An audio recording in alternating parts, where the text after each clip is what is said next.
Fala pessoal, tudo bem? Para surpresa de vocês, hoje eu tô aqui de novo com o Café com Job, voltando. Lembra do Café com Job todo domingo de manhã? Não faço mais domingo de manhã porque minha esposa me ameaçou, falou que se eu fizesse domingo de manhã ia me expulsar de casa. Então agora eu tive que arrumar outro horário para fazer o Café com Job. Então estou muito feliz de estar aqui com vocês, um programa que a gente tenta trazer educação, visão, pensamentos, tentar evoluir. A nossa classe é uma classe muito poderosa, muito rica de conhecimento, de diversidade, e a ideia do programa é que a gente possa ouvir várias opiniões e construir um cenário melhor. Eu gosto disso, eu acho isso bacana. Eu acho que toda vez que a gente debate algo de maneira construtiva, cara, o mercado ganha muito. Toda vez que a gente bota uma pulguinha atrás da orelha de alguém para poder pensar sobre o assunto ou o que a gente está tratando ali, isso é muito bom. Então, fico muito feliz de estar aqui de novo. Queria agradecer a Rotenberg, que está aqui nos apoiando. Obrigado, Rotenberg. Tá aí, ó. Super empresa. Tive a oportunidade de ir na Alemanha agora, visitar a fábrica lá, incrível. Conheci o Dr. Rotenberg. Caraca, apertei a mão do Dr. Rotenberg, o inventor do alargador de tubo. Então, fiquei muito feliz, uma empresa que tem um carinho muito grande com o instalador. O propósito deles é incrível e vocês vão poder conhecer isso no decorrer do tempo. E queria também agradecer, hoje eu estou de Rotenberg, agradecer meu amigo Thiago, a Flávia, que me apoiam pra caramba, o Gerson, né, o Jefferson, todo mundo lá da Rotenberg, família Rotenberg. E também queria agradecer a Armacel, a nossa madrinha do isolamento. Alô, Mansur, um abraço, Elaine, Lineu, Diego. Então, a Armacel apoia esse projeto também. Você que não conhece os produtos da Armacel, o isolamento térmico da Armacel, ele é líder de mercado no Brasil, a única fábrica de elastomérico na América Latina. Então, espuma elastomérica é a Armacel. Eu tô muito blogueiro hoje, mano, Deus me livre. Então, vamos lá. Senhores, hoje eu tô aqui voltando com o Café com Job no primeiro programa. A gente está devendo esse papo já há muito tempo, né? Um camarada que eu conheci, tive pouco contato, fomos se aproximando. A gente está ali na mesma frequência, debatendo as mesmas coisas. Batemos um papo muito maneiro na semana passada por telefone e estou muito empolgado com o que a gente vai construir aqui hoje. E não só hoje, vamos construir ao longo dessa década aí, porque a gente tem mais tempo para viver do que já viveu. Amém. A gente vai viver mais do que já viveu. Amém. Então, estou muito feliz de receber hoje meu parceiro aqui, ó, Felipe Colasso. O homem entende de fluido refrigerante. Seja bem-vindo, boa noite, meu irmão. Muito obrigado, cara. Obrigado pela essa honra aí de ser parte da reestreia desse projeto maravilhoso. É como você falou, a gente tem uma vibe aí muito, muito boa, a gente se entende muito bem, já tivemos algumas oportunidades de ter bons papos e mais do que isso, acho que a gente tem uma visão aí de mercado e de futuro que fala bastante, sincroniza bastante, eu acho que é tudo isso que a gente falou. Então, obrigado por me receber, vai ser um prazer aqui trocar essa ideia com você. E, enfim, vamos em frente, tô dentro. Cara, é uma honra te receber aqui, a gente já tá com esse papo pendente, né? Desde o Café com Job digital, hoje a gente teve a oportunidade, foi por um acaso, foi bom, porque hoje a gente tá aqui presencialmente. Cara, mas eu queria que você explicasse pra galera quem é o Felipe, o que o Felipe faz hoje, né? Qual é a tua empresa, o que você faz no segmento, para a galera te conhecer e entender o seu papel hoje no mercado, que é importantíssimo. Maneiro, obrigado, Job. Bom, Felipe Colasso, meu nome, eu sou hoje o sócio proprietário da Recigases. A Recigases é uma central de regeneração, né, especialista em fluido refrigerante. Eu digo que ela é um pouco mais do que uma central de regeneração, a gente é um especialista em fluido refrigerante, né? Hoje tem muito especialista de compressor, tem muito especialista de trocador de calor, tem um monte de especialista de todos os componentes, mas tem pouco especialista de fluido refrigerante. Acaba que hoje esse é um papel que está reservado muito aos fabricantes de fluido. E eu acho que as centrais de regeneração e esses papéis de quem não é exatamente um fabricante é super relevante. Então a Recigases ela foi fundada em 2007 pelo meu pai. Legal. O Jorge, ele... Jorge Colasso. Jorge Colasso, figurinha... Abraço pro Jorgão aí, ó. Controverso do mercado, fez aí 85 anos agora esse mês passado. Mas ele agora tá num ritmo mais devagar, graças a Deus, tá aproveitando um pouco. Legal. E deixou os BO pra você resolver, deixou, né? Os boletos todos, Job. Os boletos ficaram todos pra mim. Mas o que é legal é que, na verdade, o meu pai, na década de 90, assim, tal, ele que foi descobrindo esse mercado de fluido refrigerante através do automotivo. Ele tinha uma oficina de carro. E aí ele gostou da ideia, participou da Eco 92, que teve aqui, aquele negócio ambiental, protocolo de Montreal e tal. Aí ele falou, não, esse negócio de vamos reciclar gás de carro também na oficina, legal, importou as máquinas. Aí a história longa, mais curta. Isso aqui no Rio de Janeiro. Isso aqui no Rio de Janeiro. E aí, basicamente, encurtando uma história de muito tempo, ele foi resolvendo fabricar esses recicladores de automotivos, e aí queria testar para ver se eles funcionavam, e aí encontrou um laboratório de fluido refrigerante que tinha no Brasil, na época, na fábrica da Dupont, lá em Barra Mansa. Conheceu o nosso químico, que é o Anísio, que era o chefe do químico lá de qualidade da fábrica da Dupont, lá em Barra Mansa. Que fechou, né? Ela só funcionou até 2002. E aí eles foram se dando bem, se entenderam e aí começaram a resolver, tratar desse negócio de fluido refrigerante. Então hoje a empresa que a gente tem não é só uma central de regeneração, mas é uma empresa que dá todo o suporte de soluções para a gente lidar com o fluido refrigerante. Porque o fluido refrigerante é uma peça, ela não é um consumível, ele não gasta, não acaba, não fica velho. É verdade. Você já me viu falar essa palestra algumas vezes e, a gente repete aqui, entra no mérito. Mas então a gente acaba fazendo o quê? A gente aluga cilindro, aluga recolhedora, dá treinamento, dá consultoria, a gente faz análise de refrigerante para acompanhar, que nem o pessoal faz análise de óleo, né, teste de acidez. E a gente vai entrar nesse assunto que é muito interessante. A gente tem uma série de atividades que é a regeneração, a gente tem a destinação do gás, então a gente gera crédito, às vezes paga, dependendo pelo descarte correto do fluido refrigerante. Então a gente faz parte de um modelo de economia circular e toda uma solução de engenharia para a gente dar um suporte de campo, né, para o técnico que está entendendo que fluido refrigerante, se não funcionar direito, ele pode trocar o equipamento inteiro. Que se o fluido não estiver legal, ele não vai rodar como deveria. E pensando no ciclo de vida, eficiência energética, quer dizer, é legal que o fluido refrigerante ele toca em tantos lugares do sistema de refrigeração, climatização de tantos lugares, acaba que o nosso escopo fica super abrangente e diverso. E aí, falando um pouco do Felipe mesmo, né? Eu cresci ouvindo gás de refrigeração, fluido refrigerante, que era um negócio do meu pai, na família inteira. A gente saía do colégio, ia visitar o pai na escola, pai no trabalho e tal. Não, era aquilo ali, né? A gente tava vendo cilindro, laboratório e tal. Acabou que eu tive a minha carreira durante um bom tempo. Fui do mercado financeiro, eu sou economista de formação. Porra, sério? Pois é. Porra, já arrumei alguém pra cuidar do meu dinheiro. Eu sou economista de formação, mas trabalhei no mundo de eventos esportivos, grandes eventos esportivos durante muito tempo, que foi um pedaço grande da minha carreira. E aí quando eu, fui descobrir o que fazer, eu falei, tô meio cansado disso aqui. Conversei um pouco mais com meu pai e aí... eu falei, quer saber? Isso aqui sempre teve tão próximo do coração, sempre foi o que pagou as contas da família. É um propósito tão nobre, faz tanto sentido, né? Era um negócio que faz sentido financeiramente, porque regenerar é mais barato, regenerar, tem menos custo por causa do importado, e a gente entra nisso depois. Então faz sentido financeiro. Regenerar faz sentido técnico, porque manter o fluido refrigerante como ele deveria estar, novo de fábrica e tal, é um negócio que tecnicamente faz todo sentido e faz sentido ambientalmente, porque jogar o gás fora, ele é super poluente.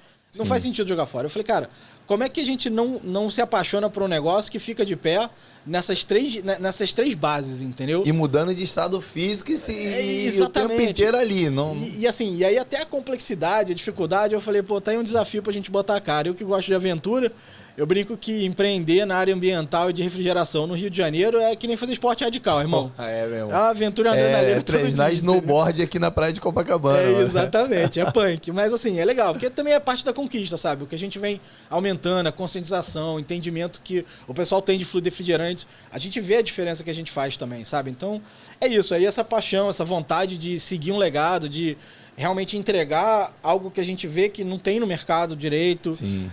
A gente sabe que tem muito preconceito, então reverter preconceito, a gente fala muito de preconceito de gênero, preconceito racial. Brother, eu tô tentando combater preconceito de refrigerante, cara.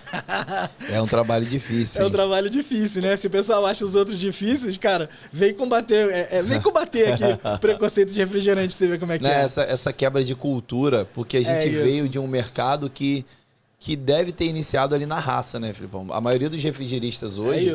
a gente tem gente aí que... Eu conheço refrigerista que não sabe ler, né? E ele fala assim, Job, eu tenho dificuldade, eu não sei ler, eu convivo muito com isso hoje na escola. E o cara conseguiu pagar a faculdade de medicina pro filho trabalhando com refrigeração.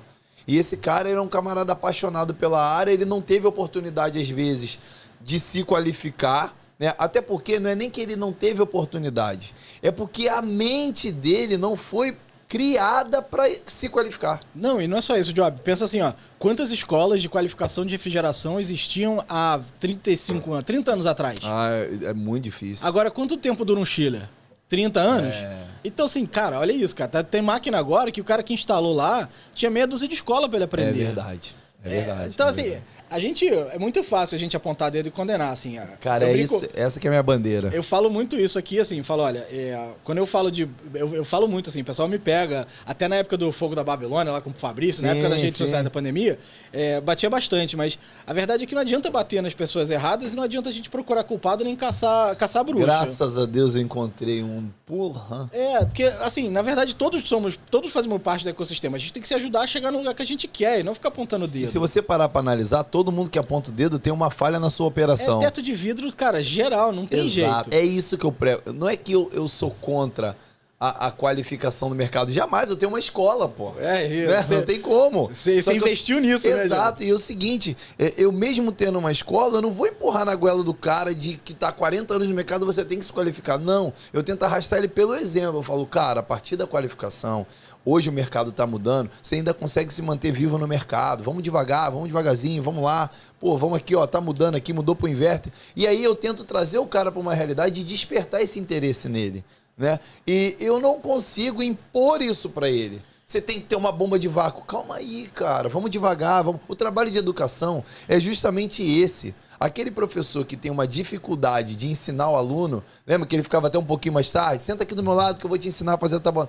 O papel da educação é esse. Não é impor a educação, e sim estimular a se educar. Pô. Exatamente. O cara tem que aprender por ele. Esse é um veículo. Exato. E assim, tem um outro agente educador que a gente também tem que fomentar muito e que não tá só na escola. Sabe quem é? Cara, é o mercado, é o dono do equipamento de refrigeração. Sim. Porque a gente tem lá o nosso mundo residencial, mas a gente tem muito lá no mundo industrial e comercial também, a galera que não sabe ser dono do ar-condicionado. O que quer dizer isso? Pô, todo mundo, quando você vai lá comprar um carro, o cara mal ou bem te ensina a ser dono do carro. Tem que trocar o óleo, tem que trocar a água, tem que calibrar o pneu, tem que botar gasolina. Sim. Você tem a carteira de motorista que te dá um negócio ali. Mas ninguém tem carteira de dono de equipamento. Ninguém fala que, pô, olha, tem que ficar limpando o filtro, olha, tem que fazer essa manutenção, essa é a preventiva, assim o correto. A galera não tem esse know-how, não tem esse conhecimento como dono do equipamento. Então ele simplesmente quer o quê? Faz gelar. E quando ele só cobra o faz gelar, você não está estimulando o cara a fazer o certo, a usar a qualificação dele completa. Sim. Você também está estimulando o cara a fazer o quê? Botar para gelar. Sim. E assim, entre a gente entender que todo mundo tem boleto no final do mês e tem que pagar, e o mercado não está dando a valorização do cara que se educou para fazer o certo, porque se o mercado não contrata isso, amigo, você pode querer influenciar o canal da educação que você quiser. Porque se o mercado não pagar, não tem valor.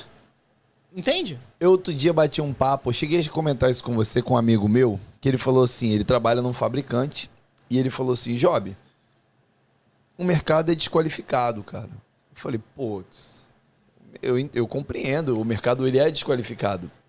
Mas é o seguinte, você como fabricante, você vende teu A para ele, para esse desqualificado. Então vamos fazer o seguinte, a partir de hoje só vende para tua rede autorizada? É isso aí. Não, aí não. Então calma aí, pô. Isso aí. Então olha só, o que a gente vai fazer para poder abraçar quem já construiu a nossa história? Esse cara que não sabe ler, o que eu faço com ele? Eu não posso simplesmente falar assim, não, tem que trabalhar, tudo tem que trabalhar certo, tem que ter qualificação, tem uma lei que você pode exercer ilegalmente a profissão. Eu entendo que tem uma responsabilidade e eu concordo com isso. Eu não sou avesso a isso.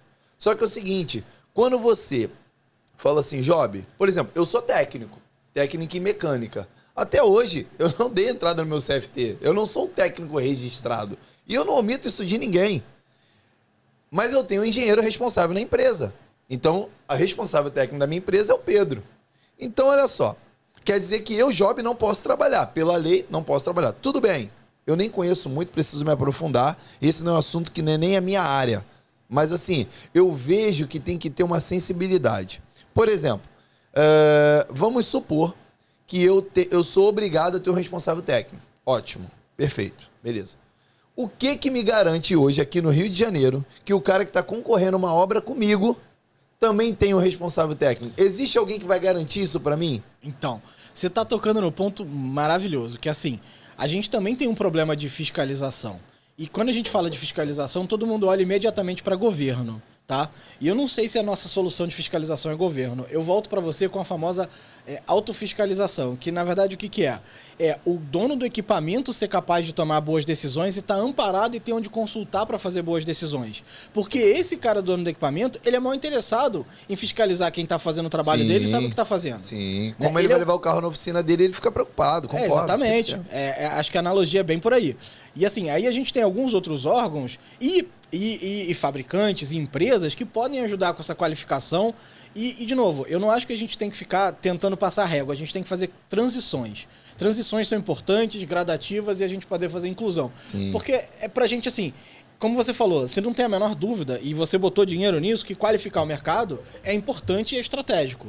Então, assim, a gente só está discutindo como. Vamos parar de entender e querer ficar a gente falando que o mundo é preto e branco, quando o mundo tem uma escala de cinza. Exatamente. Então, assim, como é que a gente faz, como é que a gente viabiliza isso? Como é que a gente faz o cara que não lê conseguir cumprir todas as coisas que precisam ser cumpridas? Beleza. Então então de repente a gente pode falar que o cara que tem tantos anos comprovados de profissão, e tenho certeza que ele consegue comprovar, cara, ele tá isento ali dessa qualificação, dessa exigência aqui. Bota uma provinha prática pra ele, cara, olha só, você vai ter que fazer aqui uma instalação de um equipamento aqui. É como você falou, eu também não sou expert nesse mundo, mas assim, eu tenho absoluta convicção de que a gente consegue fazer um período de transição onde a gente começa a ter boas exigências saudáveis. Saudáveis porque a gente precisa, como você falou, responsabilidade na execução da profissão.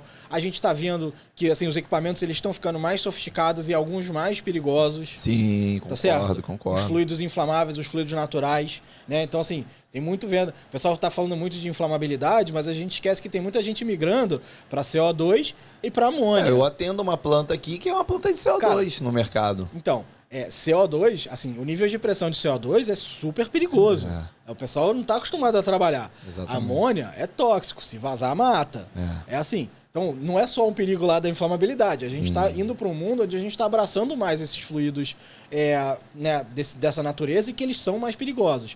Então, enquanto a gente está fazendo isso, a gente precisa realmente começar a entender como é que isso acontece e como é que a gente torna a nossa profissão mais segurança. Porque, ao mesmo tempo que a gente fala isso, eu falo que assim, quem também sabe da seriedade, trabalha sério e quer trabalhar sério, tem o menor medo de qualificação. Sim, verdade. Não tem o menor medo. Verdade. Então, assim, isso tá assustando quem? Eu entendo essa transição que a gente tem que fazer. Respeito e concordo com você. Acho que a gente pode fazer essa inclusão de maneiras super saudáveis. Mas, assim, a gente não deve ter e não deve tomar decisões baseadas em medo. Eu acho que o medo atrapalha a gente, na maioria dos casos, quando a gente está falando de melhoria. Sim. Então, quem é que está com medo do que para a gente falar de qualificação, sabe? Concordo. Então, a gente entender se a gente está tomando essas decisões de frear as exigências de qualificação por medo, e medo de quem? E medo do quê? Sim.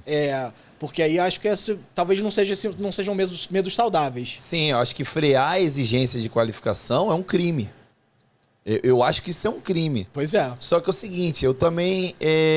não é frear a exigência de qualificação, mas como acelerar essa qualificação. De uma forma saudável, cara. Vamos entender. E pra mim, saudável, pra não ficar ambíguo, é assim, ó. Saudável é sem excluir quem não deveria ser excluído. Perfeito? Incluindo quem deveria ser incluído ou poderia ser incluído. Tá certo? Que tenha a oportunidade de ser incluído. Né? Mas que a gente não deixe de fazer realmente caminhar para isso de uma forma mais, assim, cara, enfática, né? A gente, não sei se todo mundo tem a oportunidade de conhecer, mas assim, no modelo americano, assim, você só entra numa loja de distribuição de peças de refrigeração, lá, cara, o cara vende ferramenta, vende chave de fenda, vende chave Phillips, vende bolsinha bonitinha, caixa lá das marquinhas amarelinha, vermelhinha, tudo mais. Cara, só que lá você não compra um parafuso se você não tiver uma habilitação. Você vai na loja do lado que não vende refrigeração, você compra o parafuso sem nada. Sim. Mas você não compra. Lá você não vai no Walmart e comprar ar-condicionado. Exatamente. Não pode. Pra falar a verdade... Você não acha que esse seria um caminho aqui? Então, eu acho que esse é um caminho pra ser bem prático. A gente precisa entender exatamente o que é eletrodoméstico. Porque eletrodoméstico tá ok vender em qualquer loja. Sim. Aí eu te falo, um split é um eletrodoméstico ou não? Porque, assim, eu não tenho a menor dúvida que um ACJ, né, um ar de janela, Sim. ele é eletrodoméstico. Porque, pra mim, e de novo, eu não sou especialista no tema. Sim. Tô aqui dando minha opinião do nosso mercado. Ideias para que a gente possa chegar num ponto. Quiser falar de fluido refrigerante, beleza. Mas de essas coisas todas eu só posso dar minha opinião como um player do mercado, tá certo? Eu diria pra você que a CJ é eletrodoméstico. Por quê, cara? Você só tem que plugar na fotomada pra ele funcionar. Sim. Ar-condicionado portátil, só tem que ligar na tomada pra funcionar. Atrás de você, exatamente. Só ligar na tomada pra funcionar é eletrodoméstico. Split é só ligar na tomada pra funcionar? Não. Então, aí pra mim a gente começa a entender o seguinte, que a gente tem que mudar esse entendimento de responsabilidade de o que é eletrodoméstico, o que é o usuário final que cuida, o que é que tá liberado pra fazer, não tá liberado pra fazer, né? Justamente por essa parte técnica, sabe? Sim. Bom, a CJ não precisa de vácuo, né? Não tá preocupado com isso. Já vem, já é. Refrigerador. E solda. Também não precisa. Geladeira, eletrodoméstico, tem que plugar na tomada. Bebedouro, purificador de água. Sim. Não é eletrodoméstico. Você pluga lá, pluga a água, tá funcionando. Você não precisa de técnica para instalar. Você não precisa... Claro, você tem padrões, mas não é técnica, né? Sim. E assim... É um pouco isso que eu sinto que a gente precisa começar a fazer esses limites, sabe? Ter essa responsabilização. Você acha que existe um caminho hoje, por exemplo? Porque é o seguinte, essa discussão que a gente está tendo, todo mundo tem. Sim. Todo mundo tem. Tem nada novo aqui. Só que ninguém me apresenta uma solução. Tu já pensou em algo? Eu já pensei em algumas coisas, posso expor aqui, mas tu já pensou em algo que pudesse, de fato, começar a resolver esse problema? Olha, Assim, eu tô puxando a sardinha pro meu lado. Sim, tá? claro. Mas eu acredito no controle de fluido refrigerante, cara. Tu acha que o controle de fluido refrigerante... Tipo assim, eu lembro que teve uma parada do Proclima, eu fiz em 2006 no Senai aqui de Benfica, que a gente, para poder comprar o fluido refrigerante, tinha que ter a carteirinha do Ibama, cara... É o CTF, que existia até pouco tempo. Certo. Na verdade, ele continua existindo, mas ele deixou de ser exigido. Que, na verdade, o que acontece? Porque a galera tá entregando filho e dinheiro trocado, meu irmão. É isso. Assim. Se todo mundo, o pessoal que tá um pouco mais tempo no mercado vai lembrar desse negócio do CTF, que você tinha que dar o teu CPF, CNPJ, que tinha que ser declarado lá na lojinha quando você comprava. Sim, sim. O que acontece? Existe uma legislação que a gente... foi imposta pelo Ibama quando a gente assinou o protocolo de Montreal, né, o Brasil, o país, dizendo que o fluido refrigerante tinha que ser uma substância controlada. Como a gente não fabrica, não existe fabricação nacional. 100% do fluido refrigerante que tem no Brasil é importado. Sim, tá? Da China. Da China, dos Estados Unidos, do México, da Índia. Show. Já foi até da Itália, já teve até da Argentina. E tem alguns outros países que não são as fábricas, mas o pessoal triangula aí por motivos de logística e imposto. Mas enfim, o ponto então, como ele entra, você para importar, você precisa de uma licença de importação. Então, você tem que submeter... E aí, até nos fluidos refrigerantes mais antigos, né? Os HCFCs, os próprios... e até agora os HFCs... Por isso que só algumas lojas vendiam R22, porque eles tinham essa chancela. Porque é cota. Na verdade, não é nem chancela, é cota de importação, que é uma permissão de você importar. Ah, entendi. Então, tipo assim, eu vou importar 100 DAX. Aí eu tenho uma cota para importar 20. Isso. Outro tem 30. Exatamente. Outro tem 10. Se você só tem uma cota de 20, você só pode importar 20. Se você quiser, você pode comprar de outro cara que pode... E como que você consegue essa cota? Comprando? Então, são duas coisas. Historicamente, primeiro você tem que ter história. Essas cotas foram dadas do período de phase down, lá, do período que a gente vai estabelecendo cota, que é esse período de transição. Ela, na verdade, é importação histórica. Então, ela pegou você ganhou uma média... Uma cota de mais ou menos uma média do que você importou nos últimos 3 anos, quando então olharam assim, esse cara importou tanto essa cotinha dele, você... entendi. Ou seja, quem já estava fomentando esse mercado. Exatamente. Então assim, é justo. Mas justo é relativo, né? Acho que justo é uma palavra bem complicada, porque no final das contas ele ganha o direito de importar, mas ele não ganha a obrigação de importar. Então se ele não quiser importar, ele não é obrigado. Aí faz o quê? Mas a cota é dele. E ele não, se ele quiser, ele não repassa isso pra ninguém. E se ele não quiser, ele não repassa pra ninguém, não tem obrigação nenhuma. Ele só tem direito, ele não tem obrigação. Que louco. Então, assim, justo é relativo. Então, assim, eu posso estar precisando de fluido refrigerante e você tem a cota, e se você não quiser colocar essa cota pra dentro, eu precisando, tem que ir até você e tu libera sim ou não? E se eu quiser, é comercial, não tem obrigação nenhuma. É bem louco, tá? E aí é o seguinte, cara, cobrar um cara que não sabe pra ler vendo isso tudo. Pra mim é mais louco ainda. Então. E é brabo ver alguém instruído fazendo essa cobrança. Isso que me arrebenta. É difícil. É difícil porque, assim, são pontos muito distantes das conversas todas, né? Cara. E aí, só pra voltar na sua pergunta, por que esse controle de fluxo refrigerante pode ser um bom início? Por quê? Porque você, na verdade, como você tem essa substância controlada, que você tem uma origem, aí você tem nota fiscal. Porque o cara que importa, ele não é o Zé das Couves. Ele também não... Normalmente, esse cara que importa, ele vai vender em quantidade. Ele não vai vender pro Zé das Couves. A não ser que ele seja o próprio dono da loja. Aí pode ser que ele tenha uma venda pro Zé das Couves, né? Pro pequeno instalador, pro pequeno consumidor desse negócio. Mas mesmo que ele tenha a rastreabilidade. Aí assumindo que ele emite nota para tudo que ele vende, e ele deveria, porque senão como é que ele explica o refrigerante que ele vende? Porque você tem que prestar contas pro IBAMA. Sim. Porque você tem esse CTF, que é o Cadastro Técnico Federal. Já teve algumas empresas que me pedem isso, ó. Cadê a emissão de resíduo de fluido? Outro dia a gente emitiu um. Eu vou chegar lá. Então, você tem já um controle desse fluido refrigerante obrigatório. Inclusive, como eu estava falando, antigamente era exigido de todo mundo. Por quê? Porque a empresa lá que estava importando, ela não queria ter essa responsabilidade, ela queria poder prestar conta de que, ó, esse refrigerante não está mais comigo. Já passei. Passei pra quem? Passei pra esse cara aqui. Mas foi você que pegou aqui, pô. Então, aí esse é o ponto, mas aí ele fala, eu passei pra quem? Tá aqui. Só que você tinha que fazer isso via nota fiscal e via CTF. Só que o pessoal tava de saco cheio, eu não sei exatamente deve qual ser era a burocrático agenda. pra caramba e controlar isso deve ser difícil. Eu não sei qual foi a agenda efetivamente que aconteceu, o que passou, alguns anos atrás, esse relaxamento da informação do CTF. Então quem consumia só até 60 quilos por ano não precisava ter o CPF ou o CNPJ informado lá no Cadastro Técnico Federal do IBAMA. E aí, do nada, todo mundo só consome 60 quilos pro resto da vida. Porque essa informação nunca mais foi reportada e pedida pra ninguém. Entendi. Né? Ou pelo menos ela deixou de estar na ponta e ser a realidade da 99% do mundo dos técnicos. Mas deixa eu te fazer uma pergunta. Beleza. E aí era só por isso que eu acho que a gente tem essa infraestrutura e esse raciocínio, esse histórico rápido que a gente tem da gente poder controlar. A pessoa está acostumado, já aconteceu esse controle de fluido refrigerante. E a partir dessa responsabilidade, não é só controlar, é o que você faz com a informação. E para onde você foi esse gás? Ah, vazou? Você está repondo vazamento? Peraí, mas reincidência de vazamento na mesma máquina, do mesmo Joãozinho? Aí deixa eu te fazer uma pergunta. Ótimo. Aí, beleza, você levou para esse lado, eu já tô pensando em outra coisa aqui, que é um outro lado. Na minha opinião, aí você pode discordar de mim à vontade.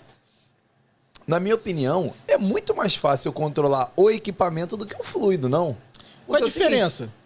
Eu acho que o equipamento, por exemplo, se eu perder meio quilo de fluido, para contabilizar isso é difícil. Agora, eu não perco meio equipamento. Um equipamento, ele é mais tangível. Não, tudo bem, não tem problema você só querer contabilizar o gás que vazou ou que sumiu quando o equipamento for jogado fora. Agora, não é fácil você contabilizar quando você for dar uma recarga naquele equipamento? Porque você sabe quanto você deu de recarga. Sim. Então, porque, na verdade, Job, por exemplo, uma das recomendações técnicas que a gente faz aqui no nosso trabalho de conscientização é, cara, como que você é um responsável por um equipamento e esse equipamento ele não tem um índice de vazamento. O que é um índice de vazamento? A carga nominal dele é tal. Foi dada a carga original. Todo mundo que vier depois daquele equipamento, que der uma carga para suprir um vazamento, né? Tem que colocar lá. À medida que você tem o tempo e a carga em cima da carga nominal, você estabelece o índice de vazamento. Você faz um percentual. Sim. Ó, esse equipamento vaza 10% a cada ano. Por quê? Porque, cara, quando você veio lá, você completou 10% da carga no ano seguinte, você 10% ao ano, acabou, Sim. Tá livre. Você vai no ano seguinte, completou de novo, beleza, então mais 10% no ano seguinte. Pô, você já sabe. Independente se o vazamento foi ali, acolá e tanto faz, se foi um vazamento que foi consertado ou não. Sim. Pô, eu te falo, para você ter uma informação saudável do equipamento, se você... Claro, mas eu não sei, porque o Zezinho que consertou antes de mim. Tudo bem, mas a gente tá falando da responsabilização.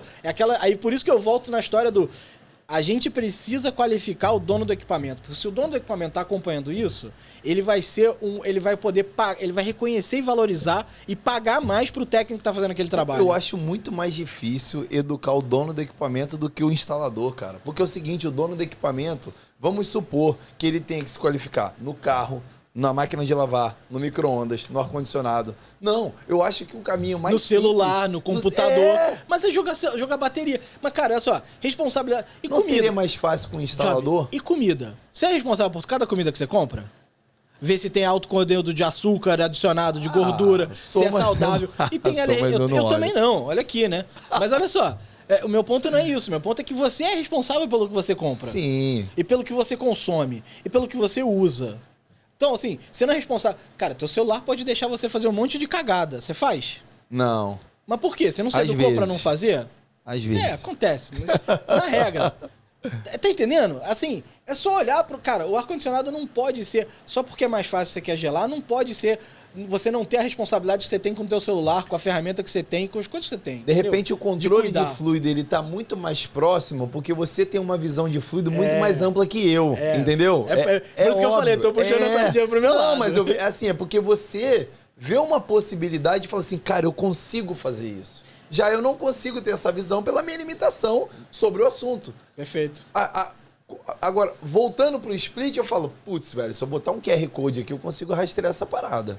Entendeu? Eu consigo, por exemplo, eu consigo estimular, inclusive, mais. Olha só, a partir do momento que você cadastrou esse equipamento, com seus dados técnicos aqui, que você está homologado, assim eu valido a tua garantia. E isso não pode ser vendido de maneira comercial. Isso tem que ser uma validação onde você tenha isso tá dentro do produto, na verdade. Você já vendeu quando você vendeu o produto, né? Exato. Então, assim, eu acho que o que a gente está discutindo aqui é algo muito complexo. Sim, super. Muito difícil. Que a ideia é que as pessoas possam somar ideias para que isso aconteça. Não vai acontecer se a gente não debater isso. É isso aí. Você tocou no ponto. Falei, cara, se a gente não tentar, não anda.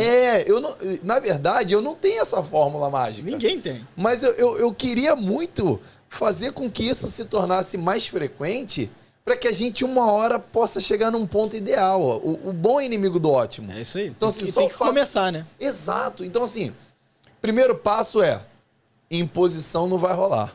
Não, essa transição ela tem que ser gradual, voluntária, estimulada, né? Inclusive pelos fabricantes. Eu acho que quando o fabricante hoje faz, por exemplo, um treinamento, uma palestra, né? E eu vivencio isso e eu sei o que eu vivo lá. Eu sei de gente falando assim, cara, obrigado, você me animou de novo. Uma palestra de um fabricante de 1 hora e meia, essa que você vê a gente fazendo uns vídeos e tal, aquilo não é para poder evidenciar só aquilo. Cara, aquilo tem um poder não de qualificar alguém. Ninguém sai qualificado em 1 hora, cara. Não. E o fabricante tem que estar ligado nisso. Não é porque ele bota um treinamento em cada cidade em 1 hora que ele está qualificando o mercado, não. Porque na cabeça de alguns fabricantes, não, eu tenho um treinamento por dia. Não é treinamento. Aquilo é uma palestra comercial que não vai qualificar o cara. O cara não vai aprender a trocar um compressor e recolher um fluido ali. Hoje eu vivo uma experiência que é 3, 4 horas de palestra, aonde a finalidade é só despertar o interesse em o cara, na segunda, buscar uma escola. A gente tem consciência lá na LG, por exemplo, outros fabricantes também fazem isso, a Midea, a Gri, enfim. A gente tem naquele momento, naquele palco ali, a possibilidade de nessas 3 horas jogar só uma semente. Aquilo não gera certificado, aquilo não deixa ninguém qualificado. Aquilo é falar assim, porra, velho, existe um mundo diferente do que eu tô vivendo. Eu vou correr atrás para melhorar. Tem um monte de coisa que eu não sei, né? Exato, que é a ideia, por exemplo, disso aqui que a gente tá fazendo. É isso aí. Que o cara possa ver você falando e falar, caramba, o Filipão falou uma parada lá que eu vou atrás. Calma aí, é isso. A gente não tem como emitir um certificado aqui, cara. É, lógico. Entendeu? Não. Então, eu acho que esse debate construtivo, ele pode ser estimulador pra galera avançar. Eu concordo com você e assim, eu mais do que concordo, eu concordo tanto com você que assim, eu voluntario hoje meu tempo, além da Recigases, eu sou vice-presidente do Sindratar do Rio. Top. Então eu tô pegando a instituição e me colocando nas instituições para justamente tentar fazer esse trabalho. Eu sou presidente do DNMA, que é o Diretório Nacional de Meio Ambiente da Abrava. Ou seja, é um departamento relacionado ao meio ambiente dentro da Abrava. Exatamente, é o Diretório Nacional da Abrava de Meio Ambiente. Faço parte da diretoria da Câmara Ambiental de Refrigeração da CETESB, que é o órgão estadual ambiental de São Paulo. Também participando de construir legislação, entendimento, cara, assim, ajudar realmente a construir o mercado nesse sentido. Porque é como você fala, assim, a gente tem que participar e ser parte da solução. Eu acho que a gente pode propor, a gente pode ajudar, pode conversar, pode discutir, mas se a gente não fizer e não dedicar um pedaço do nosso tempo para entregar e para construir e tá ali, né, fazendo esse tipo de atitude, assim, é o que eu falo, como o meu propósito ele é tão grande que é fácil a gente entender que eu preciso sair só dali do mundo da Recigases, do comercial, desse entendimento e, cara, falar, olha, a gente precisa brigar por essas melhorias aqui. E aí eu vou com essa minha pauta e voluntario meu tempo justamente nessas entidades para, cara... Então são 3 entidades que você faz parte hoje. Isso. Beleza. Aí eu te pergunto, falta de conhecimento total, tá, Felipe? Tranquilo. Pro cara que tá assistindo a gente. O que esse trabalho que você faz nessas 3 entidades, eu entendi que são trabalhos diferentes também, né? O que isso gera de benefício para um cara que está pendurando uma máquina de 9 lá, para ele entender? O que isso pode gerar, esse trabalho? Então, por exemplo, o trabalho na Câmara Ambiental da CETESB, ele foi construindo, por exemplo, para a parte de valorização, de fazer ficar mais fácil para ele, do ponto de vista de papel, preço, que o mercado de destinar, de o cara poder fazer sentido para ele, recolher o gás e jogar fora, porque... Que nem cobre, né? Assim, o exemplo que eu já falei pra você. Ninguém joga cobre fora, né? Cobre, antes de cair no chão na obra, já tem alguém pegando, já tá pegando. Aí eu brinco, assim, o meu objetivo é fazer o cara olhar pro gás do mesmo jeito. Só que para isso, a gente tem que cuidar de... O mercado tem que poder pagar no gás ter o mesmo valor que o cara vê no cobre. O cara não consegue ver isso, né? Então, eu tenho que... O meu trabalho ali, por exemplo, é pegar o órgão ambiental e desburocratizar, tirar a burocracia para poder ter mais dinheiro na mesa, para o cara poder... para ter mais empresa interessada em pagar aquilo e ficar mais fácil o cara fazer. Que é o que a gente faz. Sim. Então, essa, por exemplo, é uma das atividades lá da gente criar a valorização do fluido refrigerante através da desburocratização, da papelada, para viabilizar, ter mais lugar que está mais interessado em comprar o gás sujo. Para o cara não ter que jogar fora e ele valorizar igual o cobre. Ou seja, o cara não tem essa visão e nem eu tenho. Que é o seguinte, o churrasquinho da sucata do final de ano do cobre pode ser a venda do fluido também. Também, no descarte. Cara, a picanha tá mais cara, se vender, se destinar o gás... Tá aí, de repente dá pra pagar a picanha hoje em dia, que o cobre hoje já não tá pagando a mesma coisa, né? Entendi. Então, assim... Hoje na Recigases a gente faz isso, aqui fazendo um pouquinho de jabá, mas já fazendo. Não, aqui assim, espaço é seu. O descarte de refrigerante, o descarte de botija, por exemplo, que pra gente, a gente remunera. Ou seja... É pago, a gente paga por isso. Então, deixa eu te falar. Hoje, então, existe um ferro velho de fluido refrigerante, vamos a grosso modo. A grosso modo é isso aí. Se o cara armazenar o fluido lá... Essa venda desse fluido que ele tá descartando pode ajudar no churrasquinho dele lá, igual a sucata de cobre. Exatamente, é isso aí. Só que o cobre tá caro, hein? Então, o fluido refrigerante tá barato. Job? É verdade, é verdade. Então, cara, mas... Como que o cara faz isso? Vamos lá, Filipão. Legal, vamos lá. Como que o cara faz isso hoje? Por exemplo, o cara tem uma oficina lá. Porque olha só, isso é uma coisa que eu bato na tecla e a gente já conversou sobre isso e eu não vou deixar de abordar isso nunca. Inclusive por uma experiência que eu já vivi. Eu tenho uma escola e um belo dia, o que aconteceu? Um camarada fez um vídeo, foi muito legal. A história foi legal. Até a pessoa que me chamou em consideração, a pessoa que eu respeito muito, né? Me chamou e colocou a opinião dela de maneira construtiva, me chamou no privado, não comentou. Olha a consideração do cara. O cara quer construir algo melhor também. Mas vamos lá. Um cara estava com dificuldade em recolher o fluido R32, que hoje, com essa transição do mercado, é óbvio que ele tem receio de fazer isso, beleza? Sigam a recomendação dos fabricantes. E aí, ele foi e jogou esse fluido na atmosfera, mas alegando de maneira... Cara, foi uma maneira nobre, vamos dizer assim. Gentil, né? Gentil, perfeito. Uma maneira gentil de falar assim, galera, eu tô com medo e eu tô jogando na atmosfera porque eu não vou recolher para condensadora e eu não tenho uma recolhedora. Eu não tô aqui abonando o fato de o cara não ter uma recolhedora, porque o cara, na minha opinião, tem que ter uma recolhedora. Ponto. Ele não tem uma recolhedora, mas tem um iPhone 16. Isso tá claro para mim. Digital, né? É um manifold digital. Isso tá claro para mim. Só que entra um outro gargalo que eu já dividi com você, que isso não entra na minha cabeça. Por exemplo, o cara me chamou assim, aí eu falei assim, pô, muito bom no comentário. Parabéns, cara, pela atitude do cara de jogar limpo, sim, sabe? Pela honestidade. E aí eu falei, parabéns. Aí um amigo meu em comum, gente boníssima, falou assim, Job, cara, printou, me mandou e falou, cara, esse comentário é sério? Eu falei, cara, é sério. Ele, pô, mas você é uma escola, cara, você não pode fazer isso. Eu falei, cara, o cara tá ali coração transportando aberto, a dificuldade dele, beleza? E eu não vou julgar esse cara. Eu já tive no lugar desse cara. Não, mas o cara tem que ter uma recolhedora, a escola tem que ensinar isso. Eu falei, a escola ensina a ter uma recolhedora. Só que esse cara, nesse momento, ele não tem uma recolhedora. Ele tá fazendo o melhor com o que ele tem. E eu não tô abonando isso. Não é isso. Eu sei que ele tem que ter uma recolhedora, mas eu acho que tem que ter uma sensibilidade. Ele sabe que ele tem que ter uma recolhedora, né? Ele tava preocupado com isso. Exato. Ah, por que ele não tem? Eu não vou entrar nesse mérito, mas é o seguinte. Ele tem uma recolhedora, mas ele mora em Oriximiná, no interior do Pará. Ah, tá. Eu não sabia onde ficava. E aí o seguinte, ele não tem um ponto de descarte. Não, ele não tem um ponto de descarte. E aí esse cara vai comprar a recolhedora. Aí eu falei, tá, ele comprou a recolhedora do jeito que você quer. Tá bom. O que ele faz agora? É isso. Aí tu tem que ir no site do IBAMA, isso não é problema meu. Eu falei, então você não teve a sensibilidade de se colocar no lugar do cara. Eu não tô justificando um erro, não é isso. Mas vamos construir uma solução para esse cara? É isso. Não, Job, você tá corretíssimo. Assim, primeiro, que ninguém faz investimento em ferramenta sem ter um retorno. Porque investimento as pessoas querem retorno. Sim. Lembra do meu lado economista. Como é que o cara volta o dinheiro da recolhedora? Ele volta reaproveitando o gasto que ele pegou, Sim. tá certo? Ou ele fazendo o descarte consciente, que é remunerado para ele poder pagar. São, teoricamente, as duas fontes de receita para ele poder fazer isso, né? E ele sendo capaz de vender um serviço melhor. Tem alguns agregados aí, mas sendo mais direto, seria esse o caso. A minha avó sempre falava que onde pinga não seca, tá certo? É verdade. E aí o ponto que eu falo para vocês o fluido refrigerante, quando ele só recolhe 800 gramas, 300 gramas, 500 gramas, sozinho, de fato é difícil de viabilizar. Só que quando você junta 20 quilos, quando o fluido refrigerante ele tá caro e você junta 20 quilos, o frete começa a se pagar, a vida começa a funcionar. E o problema é onde é que começa, o que veio primeiro?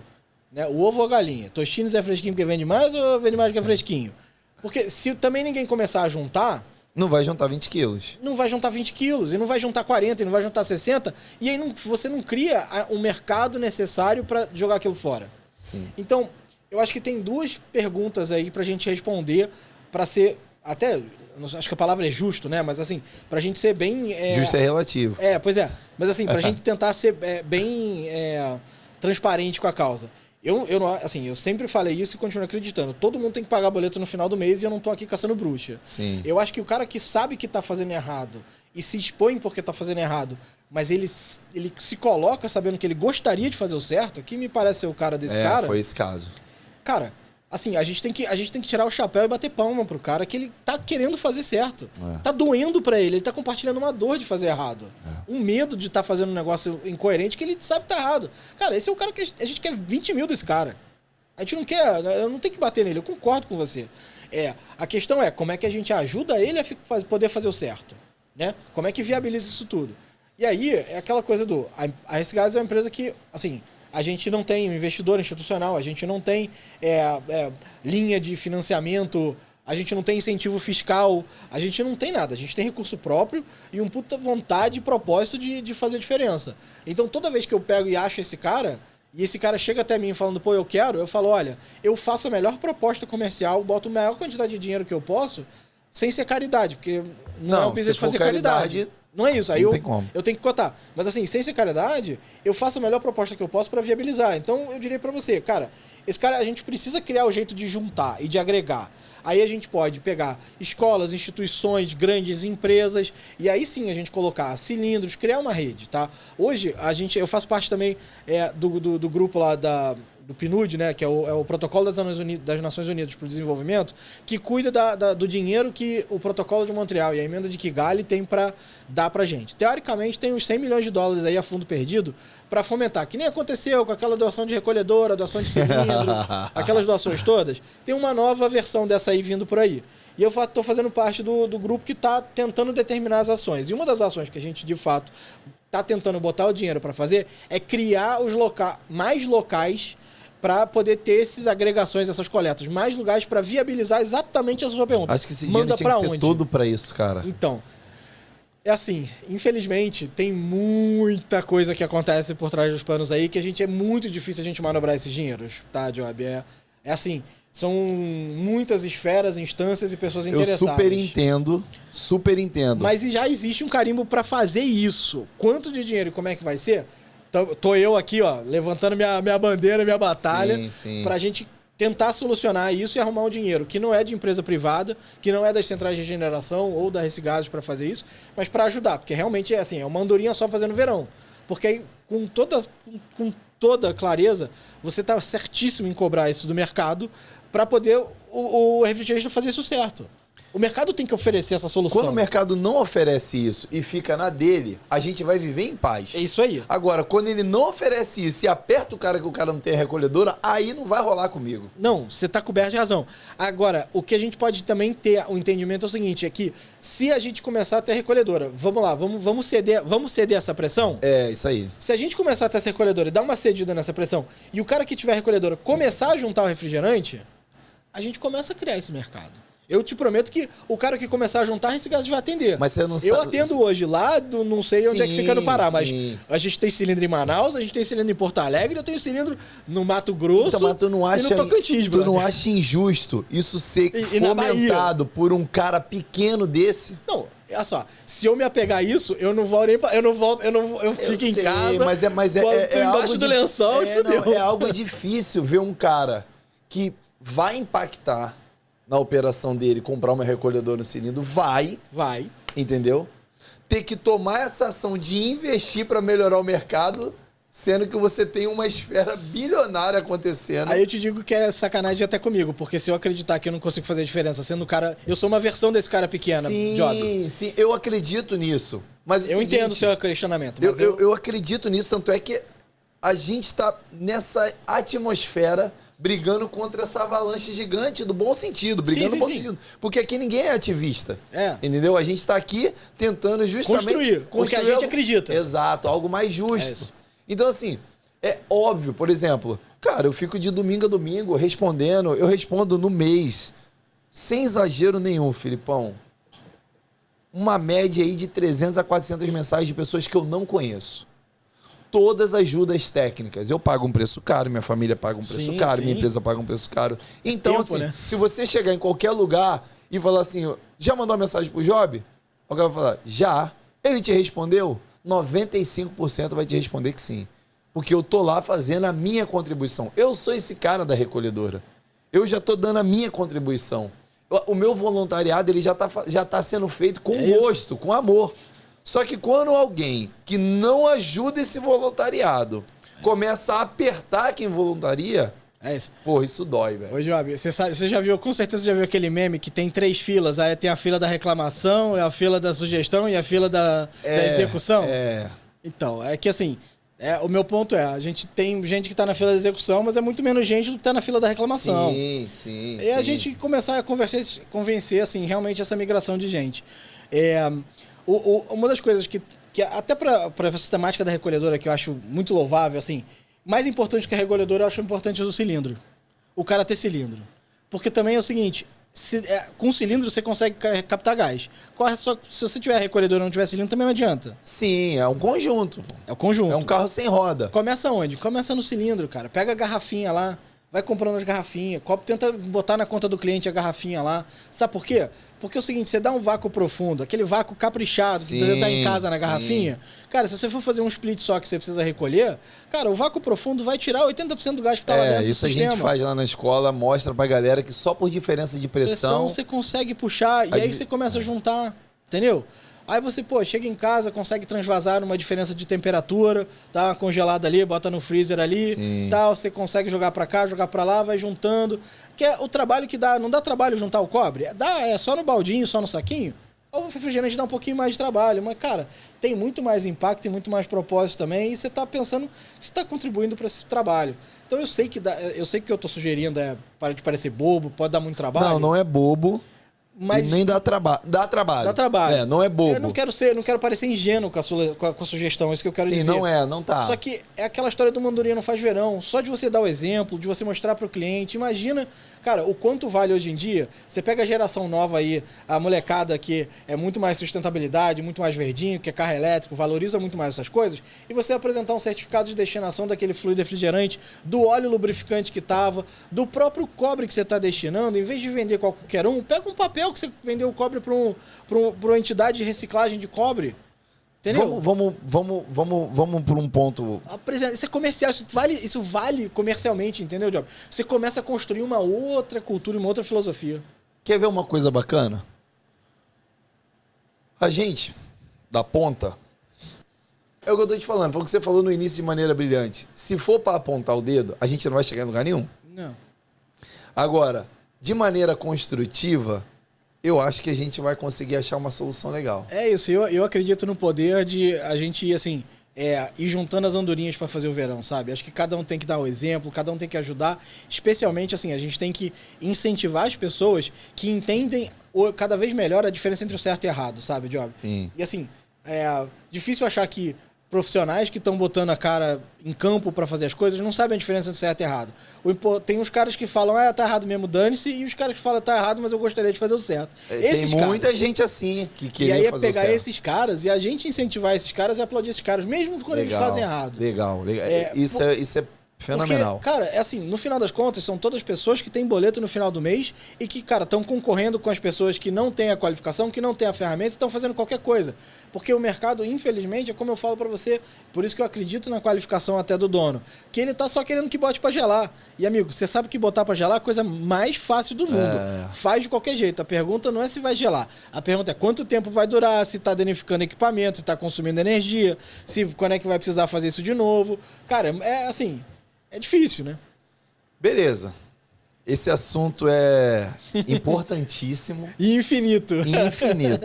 Infinito, verdade. Por que eles são misturas zeotrópicas, né? Que fala lá na 400. É porque você tem pontos de ebulição diferentes. Quando você tem pontos de ebulição diferentes, você consegue, numa destilação fracionada, quando você faz, né, a evaporação ali do refrigerante, como eles têm pontos de ebulição diferentes, se você tiver a escala correta no destilador, você consegue tirar só o que tem um ponto de ebulição maior. Ou menor, tanto faz. Você consegue misturar as coisas. Mas você consegue fazer eles entrarem em ebulição em pontos diferentes e aí você tem essa tirada para você tirar o excesso de um. Quando você tira o excesso do que você tá, você rebalanceou a fórmula. Então, além de você cuidar da pureza, cuidar da umidade, da acidez, do particulado, dos gases não condensáveis e tudo mais, você tem que rebalancear a fórmula. E o que você normalmente faz é você tira o refrigerante que está em excesso na fórmula. Isso fica um pouco mais complexo quando você tem mais de 2 refrigerantes na mistura. Aí deve ser uma loucura. Exatamente. Aí você começa um nível de sofisticação mais trabalho ainda. Então, à medida que você tem... Mas dá pra fazer? Dá pra fazer. O que depende... Qual é o critério pra saber se dá ou não dá? É se o teu destilador, né? Se a tua torre de destilação, ela é graduada suficiente pra tirar a diferença entre os pontos de ebulição. Porque você tem que conseguir separar. Você tem que ter pontos diferentes de ebulição. Deixa eu te fazer uma pergunta. Seguinte, eu tenho 2 fluidos, por exemplo, o R32 e o R125, no 410. O que tem um ponto de ebulição menor é o R32, acredito eu. Eu acho que também, eu não lembro tudo de cabeça. Eu não sou o químico da empresa. Não, mas beleza, vamos supor que seja um dos dois, tá? E aí é o seguinte, se esse tem um ponto de ebulição menor e eu quero tirar, e a maior proporção é o que tem um ponto de ebulição maior, quando eu aquecer para ele sofrer esse processo de mudança de estado físico, o outro já entrou também. Certo. Aí como que ele tira isso se o outro também já entrou em ebulição? Então, porque depende da altura, ele vai ficar no estado vapor, ele vai sair do estado líquido para o estado vapor e ele vai tender a subir. Você tem uma diferença ali de vertical. Sim. É por isso que, na verdade, a torre geralmente ela é vertical e ela, quanto mais alta, mais fácil de você graduar, porque você consegue pressurizar e mudar esse estado e colocar a saidinha lá, né? Pensando num destilador lá, que nem a gente conhece, você coloca as saídas em alturas diferentes e essa altura você consegue criar essas diferenças de pressão baseada na altura com que você regula isso. E aí você consegue ter calibrar aonde você quer que saia o quê. Porque ao mesmo tempo que você pressiona eles mudam efetivamente de ordem no posicionamento, entendeu? Ou seja, pode ser que um entrou em ebulição e o outro não, mas o outro não, posso tirar ele também. Exatamente. Entendi. Então, assim, porque na verdade complexo, você só quer separar eles. Porque você só quer separar eles. Você não quer necessariamente que eles estejam em vapor os dois. Porque se você quer balancear, você quer separar para tirar a proporção. Desde que você consiga manobrar o processo de destilação, você tá resolvido. Pô, isso é maneiro pra caraca, hein? E deixa eu te falar. Beleza. Aí, então tem como regenerar o fluido que chega lá. Isso. Fluidos naturais também? Então, a resposta pra você é sim e não. Porque, por exemplo, regenerar CO2 não faz tanto sentido, tá?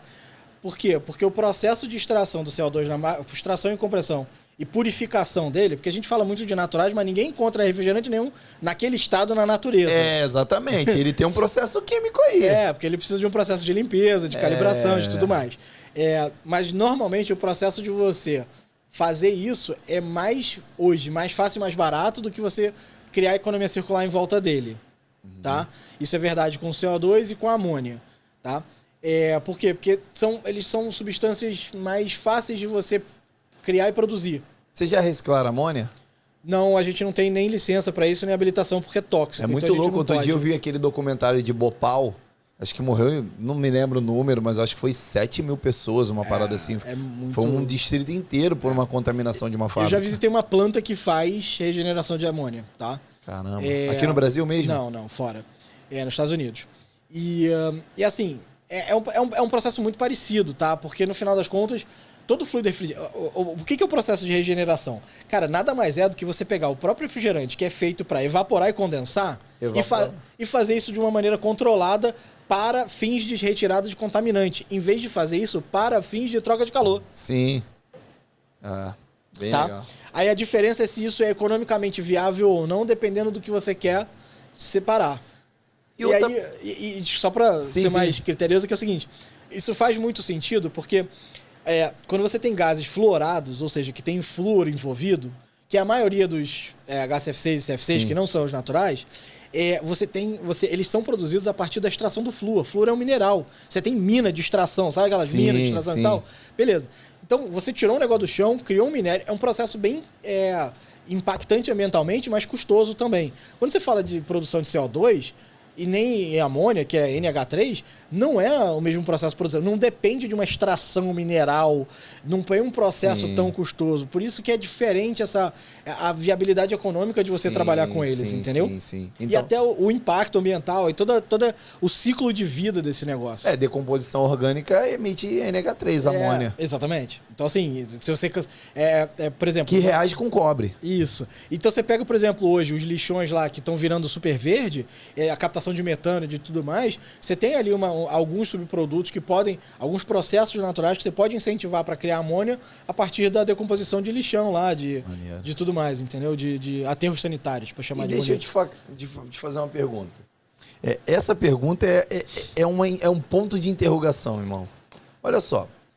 Quando que o fluido tem que ser incinerado, beleza? E se ele é incinerado, ele não vai para a atmosfera do mesmo jeito? Essa é uma dúvida que eu tenho, cara, que acho que é uma dúvida que todo mundo tem. Tipo assim, tá, beleza, eu tô aqui agindo de maneira correta para proteger o meio ambiente. Mas é o seguinte, eu tô incinerando ele. Para onde ele vai? Ele vai tratado? Existe um tratamento? Como que funciona isso, cara? Isso eu não tenho discernimento técnico para entender. Legal, vou explicar um pouquinho. Vou começar um pouquinho antes do processo de incineração para você entender. No Brasil existe uma legislação que segue a legislação internacional, que é o PNRS, que é o Plano Nacional de Resíduos Sólidos, tá? E aí ele define lá que, por acaso, por incrível que pareça, resíduo sólido inclui fluido refrigerante, tá? Os gases, vários gases estão incluídos nos resíduos sólidos. E as suas embalagens também. E aí tem um artigo lá, que é o artigo 9º, que ele lista a ordem, ele faz a definição do que é destinação ambientalmente correta, o que é destinação final. Porque muita gente acha que incineração é destinação final. Não, destinação final é muita coisa e que por último você tem a incineração. Mas a maioria das vezes o pessoal chama incineração, né, que é o tratamento térmico, como disposição final e não destinação final, tá? Mas lá na norma, então ele lista aqui, por exemplo, reuso, não, assim... Você tem uma ordem hierárquica mesmo, tá? Que deve ser obedecida. Então, assim, seguir essa ordem é seguir a lei. Então, não jogar fora, reaproveitar, reciclar, regenerar. Aí você... como é que ele chama? Tem mais um nome, que não é reaproveitar, eu já falei, mas basicamente assim, você tem 9 etapas, tá? Sim. 9 processos de você tentar reaproveitar tudo que você pode, que você já colocou, até você chegar na destruição. Então, efetivamente, fazer a destinação ambientalmente correta para uma reciclagem é mais desejável do que você incinerar. E, na verdade, é mais ambientalmente correta. Porque, como você está perguntando, quando é que tem que incinerar? Na verdade, você tem que incinerar quando você não tem outra alternativa. Quando você não consegue mais aproveitar aquela substância do jeito que ela está ou do jeito que você poderia. Tá? Sim. Por quê? Ela perdeu a propriedade dela e a finalidade eu não consigo aproveitar. Eu te falo, por exemplo, em refrigerante. Se você não consegue mais regenerar, você deve incinerar. Tá certo? Por quê? Porque se você não consegue mais regenerar, realmente aquilo não vai ter mais. Não Ou vai seja, ter quando tu não acerta nenhum. esse balanceamento, por exemplo. Por exemplo, sei lá, misturou 2 refrigerantes que, cara, a gente não tem a ferramenta aqui capaz de separar. Sim. Né? Misturou, sei lá, qualquer um. Pensa aí num negócio.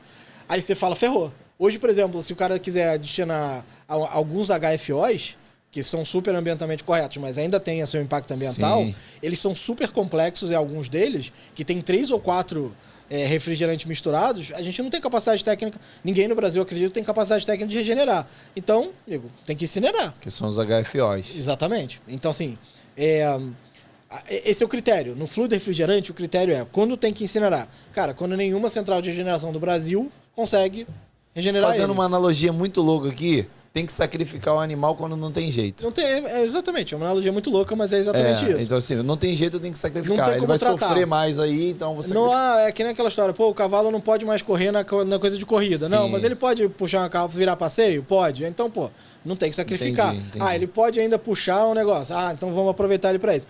Ele não tem mais, coitado, utilidade nenhuma, vai sofrer. Vai sofrer, vamos... O fluido, se ele não tiver mais nenhuma utilidade... Aí, beleza. Essa incineração sendo feita, ela, de fato, também tem um impacto ambiental. Ela também tem um impacto ambiental. Mais do que isso, assim. Cada refrigerante, com cada contaminante... Porque geralmente o que acontece? Você manda incinerar quando ele não serve. Aí você tem 2 critérios de não serve. Você tem o não serve porque não tem mais utilidade. Então imagina hoje, sei lá, o pessoal imagina que CFC lá, R12, não tem mais utilidade nenhuma, então tem que mandar incinerar. Não é verdade, ainda tem máquina de R12 rodando hoje ainda, tá? Acredito. Pois é, tem um monte, tem cliente nosso lá que roda R12. Então ainda tem utilidade. Mas vamos fingir... Então você consegue... Isso. Então eu consigo, então tem valor econômico. Então, Sim. cara, tem aplicação, tá lá, não tem que R22 incinerar. então deve ser forte pra caramba, Não, então, ainda. cara, R22 a gente ainda aporta 8 milhões de quilos todo ano, cara. Tá maluco? Esse é o melhor fluido, é o fluido que você mais curte? Cara, o fluido que eu mais curto, honestamente, é o mais caro, porque é o que tem mais valor agregado no mundo. No negócio. No negócio. Então, hoje, por exemplo, um fluido que a gente faz muito é 123. R123. Nunca usei. Pois é um fluido de baixa pressão, parece o 141B. Ele foi uma evolução do R11, tá? São centrífugas de baixa pressão, geralmente máquinas de água gelada de maior porte, tá? E tem aqui, tem no Rio? Muito. Porque eu lembro de centrífuga com R11. Ainda tem muito. Pra você ter uma ideia, existem hoje plantas que têm mais de 35 toneladas de capacidade de gás de capacidade instalada. E qual foi o maior recolhimento que a Resigase já fez? A gente recolheu 17 toneladas de R22. Caraca, numa planta. mano, que louco. Mas foi um retrofit? Não, foi uma planta sendo desativada. Aí o cara você fechou pegou... a planta e tava desmontando a fábrica. Pô, coisa linda, hein? Aí tu pegou a boa, hein? É igual a gente quando pega aquela instalaçãozinha padrão do... moleque! Isso aí, foi assim, golaço.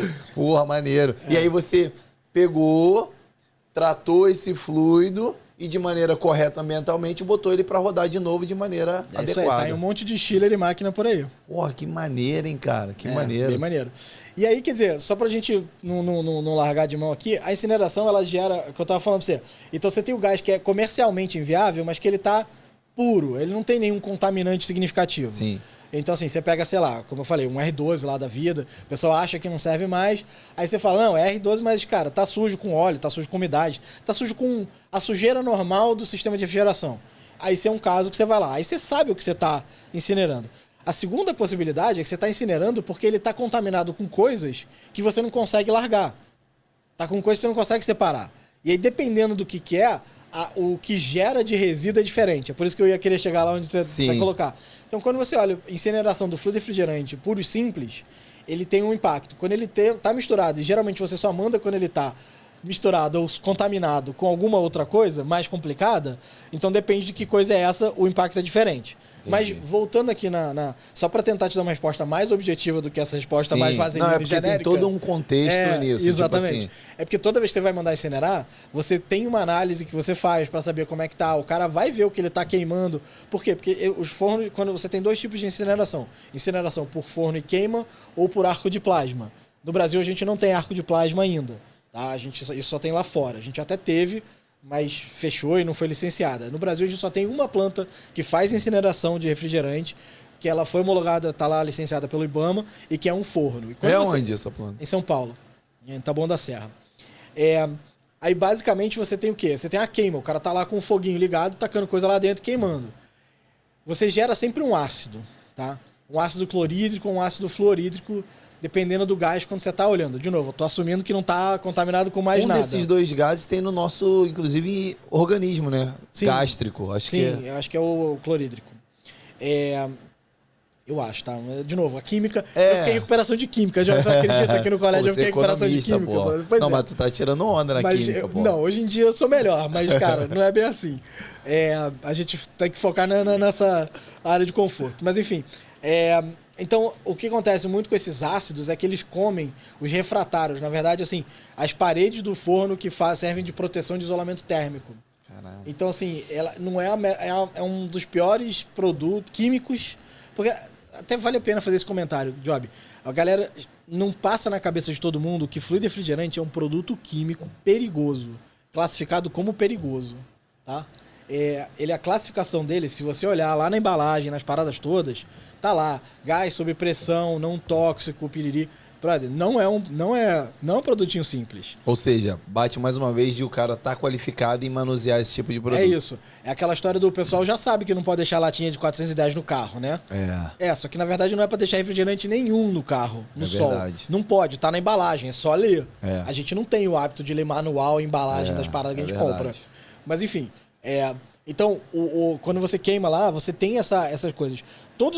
Esse ácido, essa quantidade de ácido, ela é bem problemática, mas ela acaba corroendo e o pessoal está ali acostumado a lidar. Não tem nada que você está gerando ali, além disso, que o próprio processo de incineração não está acostumado a lidar. Então, assim, é poluente? Tem um monte de consequência? Tem. Mas isso tem para tudo. E é por isso muito que eu falo aqui da história não tem jogar fora onde? Você já viu uma palestra minha lá, uma coisa e fala assim, a gente fala muito de jogar fora, mas é fora de onde? É fora da nossa casa, fora da nossa cidade, fora do nosso estado, fora do país? Porque quando você fala de gás, não tem fora da atmosfera, só tem uma atmosfera, não é fora do planeta. Qualquer lugar, o fora é o mesmo lugar. É isso, aí a gente fala, não, jogar fora. Cara, não tem fora do planeta. Então, assim, tá indo pra algum lugar dentro do planeta, na casa do outro, na cidade do outro, no país do outro, e no caso na atmosfera é de todo mundo. Então, o pessoal, teoricamente, está cada vez mais conseguindo criar valorização desses resíduos, porque deixa de ser um processo de a gente achar que jogou fora e cuidou, e na verdade é como a gente reaproveita os gases, as substâncias consequentes dessa transformação térmica. Sim. A resposta a gente ainda não aproveita muita coisa, a humanidade ainda não tem as tecnologias para isso, mas hoje em dia, assim, eu como um ávido embaixador de economia circular, assim, a gente está aprendendo a lidar com esses produtos. Então, especialmente não queimar o que dá pra gente reaproveitar sem queimar. Agora, quando a gente queima, como é que a gente queima de uma forma inteligente para, assim, mitigar o impacto e a gente conseguir aproveitar o que sobra? Então, se queimou, vira um ácido, para que serve esse ácido? Dá pra gente catar ele? Fazer cimento, fazer alguma coisa? Exatamente. Então, assim, entendi. Aí, quimicamente, assim, mais uma vez, aí tem que falar de caso a caso. Mas assim, geralmente gera um ácido, geralmente esse ácido ele tem um impacto e corrói materiais que transformam num resíduo do material que vai ser tratado. Sim, então, sim. Mas essa é uma cadeia que se a gente chegar nesse problema, Job, vai ser bom pra caceta, cara. De verdade. Porque esse problema a gente está cada vez mais aprendendo a lidar. E para chegar nesse problema, incinerar é caro. É muito mais barato regenerar, é muito mais barato reciclar. Sim. Então, quando a gente chegar lá, o cara não vai querer fazer, antes de fazer todas as alternativas, não só porque está na lei, mas por causa do bolso. Claro, claro. Cara, vamos lá. Nessa questão de recolhimento do fluido, de descarte de maneira adequada, o que a gente pode falar, cara, sobre uma questão que me deixa um pouco preocupado? Por exemplo, a recolhedora é um material caro, certo? E aí eu cheguei lá e peguei um compressor queimado. Esse compressor queimado liberou uma carbonização absurda para o meu sistema. O óleo está carbonizado, o estator está carbonizado e, obviamente, ele vem a contaminar esse fluido refrigerante. Então, você deu uma incineradinha num pouquinho de refrigerante. Isso aconteceu lá dentro. Isso aí. Esse fluido, quando eu tenho uma recolhedora e recicladora, essa é um clássico. Eu consigo fazer essa reciclagem desse fluido com essa recolhedora comercial que eu tenho? Vamos lá. Primeiro, então, eu vou dar 2 passos para trás para poder te dar essa resposta completa e tecnicamente bonita, tá, Job? É assim. A BNT 15.960 fala dos 3 R's, né? Recolhimento, reciclagem e regeneração, tá? Lá, basicamente, o conceito de reciclagem, e aí a gente vai até para falar do conceito de recicladora, é qualquer processo de limpeza ou filtragem que você faz no fluido refrigerante, tá? Para devolver ele para o mesmo equipamento, tá? Mas você faz isso quando você não tem suspeita de contaminação, tá? Então, assim, por quê? Porque o conceito técnico da reciclagem é melhorar uma peça que você não acredita que está ruim. Sim. Tá? Por quê? Porque, na verdade, você quer pegar uma peça que está ruim e você não quer botar de volta na máquina. Claro, você quer pegar uma peça boa e botar uma peça boa. Você não pega lá um compressor... Não, esse compressor tá meia boca aqui, vou botar lá. Você faz isso numa emergência, mas você não faz isso Não acho que é esse o caso que a gente está discutindo aqui. Sim, claro. Você está fazendo um reparo completo da máquina. Sim. Beleza. No cenário do... Então, o que você quer? Você não quer botar um refrigerante que você não sabe se tá bom lá dentro. Você não deveria querer botar. Como é que você sabe se o refrigerante tá bom? Aí você, basicamente, você tem alguns testes que você pode fazer em campo para te dar uma ideia, já uma prévia. Sim. Mas a verdade é que você só consegue fazer uma análise completa para saber se aquele refrigerante está bom ou não num laboratório. Porque você tem que ir lá para a norma, a ARE 700, a BNT 16667, para testar todos os parâmetros para você garantir. Então, o que a norma fala lá de reciclagem? É por isso que uma reciclagem é você fazer um processo qualquer de limpeza num gás que você acredita que não esteja contaminado ou que não tenha motivo para você achar que ele está prejudicado, para você botar no mesmo sistema. Porque você não piorou a situação. Sim. Você não tá pegando a peça que você achou que estava ruim e botando de volta. Você pegou uma peça que você achou que estava boa, deu uma melhorada nela, e aí o que é esse processo de limpeza? O separador de óleo. Então, tem muita recicladora que nada mais é do que uma recolhedora com Exato, um fio de óleo. decantador. Ele decanta o óleo ali por separador de óleo ali, É. exatamente. Aí tem muita recicladora que fala que é recicladora porque tem um filtro secador dentro da porta. Filtro pedra. Assim, como é que você sabe que o filtro filtrou a impureza? Se você acha que não estava problemático a umidade e nada disso, cara, você pode passar nesse processo e botar de volta na mesma máquina. Agora, você vai botar isso numa outra máquina, aí você pode estar correndo risco de contaminação cruzada. Não, mas aí tem um detalhe importante que eu preciso complementar. De coração. Vai? Eu tô preocupado com a minha recolhedora. Eu paguei caro nela. Então, mas é que assim, o que acontece? O próprio fluido refrigerante, ele é um agente de limpeza. Então, assim, independente do que você usa para limpeza normalmente, se você circular o refrigerante dentro do sistema de refrigeração, ele vai limpar, porque o fluido refrigerante ele tem característica de solvente. Sim.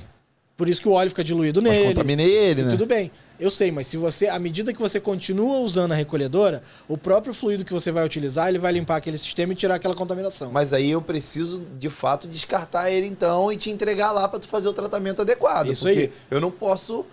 Porque se ele passou ali esse fluido refrigerante que pode estar limpo... Mas é porque quando você está na recicladora, se você tem um filtro qualquer, ele filtrou a impureza ficou no filtro. Teoricamente sim, né? Exatamente. Então, assim, não tem por que você achar que contaminou a E você acha que a esse filtro é recicladora, eficaz? Então, depende da contaminação. A verdade é que depende muito da contaminação. Sim. Ou seja, justamente, se eu tiver uma contaminação severa, o adequado é eu pegar isso. Essa análise, ela pode ser do óleo ou tem que ser do fluido? O ideal Por exemplo, eu testo a acidez do óleo. Aí dá lá, mas isso eu tô testando só a acidez, mas tem várias outras variáveis. Isso, né? você tem umidade, você pode testar umidade, você pode... Basicamente, os 2 testes de campos que a gente mais fala ali são umidade e acidez. São os que você consegue ter uma visibilidade maior no campo. Que tá relacionado um ao outro, acredito eu. Que você acaba gerando uma acidez pela oxidação que a umidade... Exato. A maioria, 90%... Assim, no meu conhecimento técnico, a maioria de toda a acidez é oriunda do óleo com umidade. E às vezes pode ser algum não condensado. Tu tá ligado que tu não é economista não, né? Tá ligado?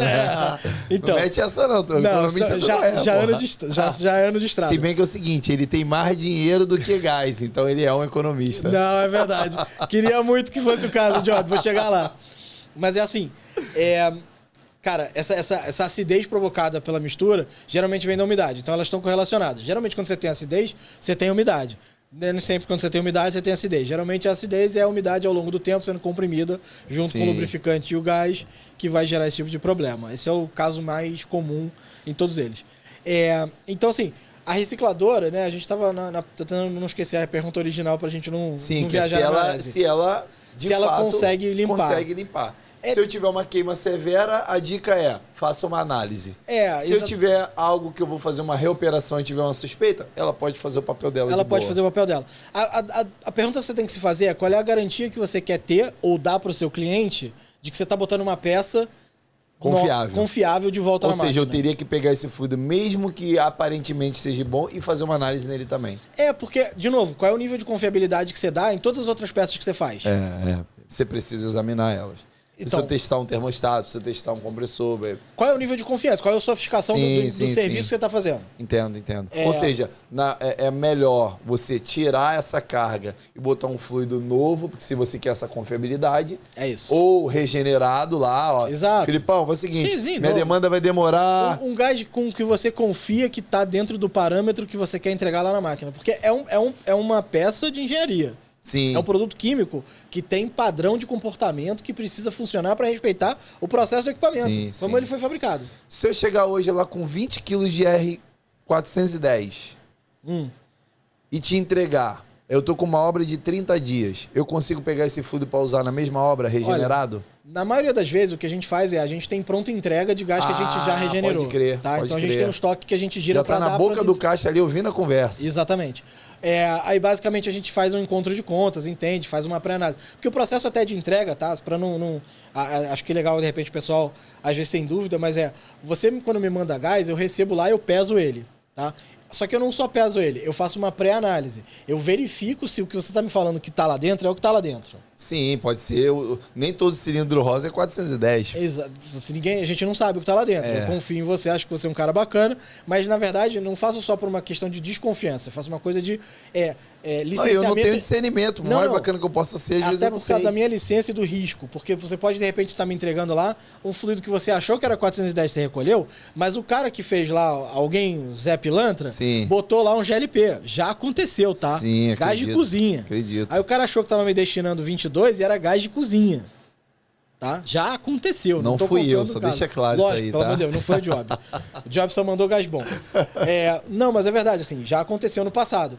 E aí a gente testa para saber, porque eu também não posso receber lá, eu tenho minha licença, minha operação, meu processo, meu método. Por quê? Porque eu também, cara, não posso pagar gato por lebre, dizer que eu recebi A e recebi Z. Então, tem um processo que a gente faz essa pré-análise, feita essa pré-análise, validando as duas coisas, aí a gente sabe basicamente o quanto a gente recebeu, vai dar um certificado de destinação ambientalmente correto e vai fazer lá, enfim, o relatório bonitinho com certificado, e aí tem a parte de pagamento, crédito, dependendo como funciona, cada caso é um caso. Sempre peça uma proposta antes, que é assim que a gente faz, tenta não aparecer lá, tenta avisar antes, que é sempre bom. Mas se aparecer não tem problema. Porque se o cara aparecer, todo esse trâmite é demorado. Aí o cara pode ficar lá um bom tempo. Exatamente. Então isso é importante. É isso aí. Porque é o seguinte, se você não me avisa, eu vou aparecer lá de carão e falar, meu irmão, tem um gás aí, tô achando que eu tô chegando num balcão. Não tem balcão. Assim, isso se o cara for, não tem problema. Você vai ser atendido de acordo com a minha demanda. É isso aí, exatamente. Ou seja, para evitar chá de cadeira, liga antes, galera, qual o melhor horário para eu ir para evitar a fadiga. É isso aí. E aí, geralmente... Para não ter aquele atendimento ruim e achar que demorou. Exato, não é assim que mas funciona. às vezes é difícil entender isso. A gente tá chegando lá numa padaria, acho que vai cuspir pão. Não é assim. Não é padaria. Beleza. Aí, o que acontece? Se eu levar lá esse fluido com a esperança de vender e ganhar um dinheirinho nesse, é muito mais vantagem eu pegar o dinheiro com você ou eu gerar um crédito? É mais vantagem gerar crédito. Porque o crédito ele gera mais valor financeiro? Sim. Por exemplo, tu vai me pagar 50 conto, um exemplo, tá? Sim. 50 reais no dinheiro e 100 no crédito. A gente ainda não faz a diferença do dinheiro ou do crédito, mas é porque o dinheiro eu vou te demorar a pagar, o crédito você pode usar na hora. Sim, até porque você tem que emitir nota e o caramba. Tem um processo todo burocrático. O dinheiro não tá ali ouvindo a conversa assim também rápido. O cara tem todo um processo para seguir. Exatamente, é isso. Entendi. Não funciona assim. O crédito ele pode usar ali na hora comprando qualquer coisa. Nisso o ferro velho é um pouquinho melhor, né? Então, mas é justo, é isso. O cobrezinho tá ouvindo a conversa, jogou na Kombi, mas tchau. A famosa é o mercado mais maduro. Eu poderia fazer isso. É verdade. Se tivesse volume, eu poderia fazer. Eu me organizo para fazer isso, não tem problema. É que sabe quantos aparecem assim? 2, 3 por mês. Cara, eu vou te dar um exemplo desse do ferro velho. Se começar a querer aparecer todo dia gás suficiente pra pagar Vai assim, acontecer. eu vou pagar. Vai Aí ficar igual ser aqueles ótimo. caras de ferro velho com um paco de dinheiro lá. Ó, Esse é o problema que eu quero ter, Job. Verdade. Esse é um problema que eu quero ter, mas eu não tenho. Aí não é a realidade. Vamos chegar lá. Vamos Tomara. chegar lá. Olha só, agora é o seguinte. Outro dia, deixa eu contar uma história rapidinho aqui. Eu tava, essa questão do cobre, cara, eu trabalhava numa empresa, na OAM, uma empresa que, pô, me formou, cara, o seu Orlando lá me ajudou muito. Destina fluido lá na Recigases também, com frequência. O que acontece? A gente tava passando na linha amarela, ali na altura de Bom Sucesso, na parte mais alta, e a gente viu lá embaixo, escrito assim, quilo do cobre, R$18. E a gente tava em Bom Sucesso indo pra Caxias, e a gente tinha sucata lá pra vender. Só que o cobre tava R$9, 10 no máximo. A gente olhou 18, que é isso? Lá de cima, 18, caraca. Fomos em Caxias correndo, pegamos um trânsito danado, enchemos tonel lá de cobre que tinha, botamos na Kombi e voltamos. Cara, quando a gente voltou, que a gente chegou no ferro velho, tava cobre R$18, mas embaixo tava pequenininho, que do viaduto não dava pra ver, 2 quilos. Marketing maravilhoso, hein? Cara, e aí quando eu olhei, eu falei, porque de cima do viaduto dava pra ver só o 18, não dava pra ver 2 quilos. Ou seja, era R$9 o preço de mercado, a gente ficou muito pistola, mas vendemos mesmo assim pra não perder a viagem. Não perdeu a viagem. Não, marketing é bom demais. Aproveitando aqui, eu quero agora falar do Minuto Rotenberg. O que é o Minuto Rotenberg? O Minuto Rotenberg, a gente vai aqui receber uma pergunta. Hoje eu estou recebendo uma pergunta aqui do meu amigo Avelino, lá da Oficina Escola. Ele tem uma dúvida e a gente vai trazer essa dúvida para Rotenberg. Se eu souber, vou responder aqui. Então, solta aí a pergunta do nosso amigo Avelino. Conhece o Avelino? Não. Gente bonita, tá bom há muito tempo na Ambienter. Ah, bacana. Ótimo profissional. Fala, Jovem, beleza? Tô sabendo que você está trazendo umas novidades aí da Rotenberg. Cara, a Rotenberg tem algum produto curvador de tubo que dê pra gente utilizar no VRF para eliminar a abrasagem? Conta pra gente aí. Boa, Avelino, boa pergunta. Queria mandar um abraço de novo aqui pra galera da Rotenberg. Esse é o Minuto Rotenberg. E olha só, tem sim, na verdade ele falou curva para eliminar a abrasagem.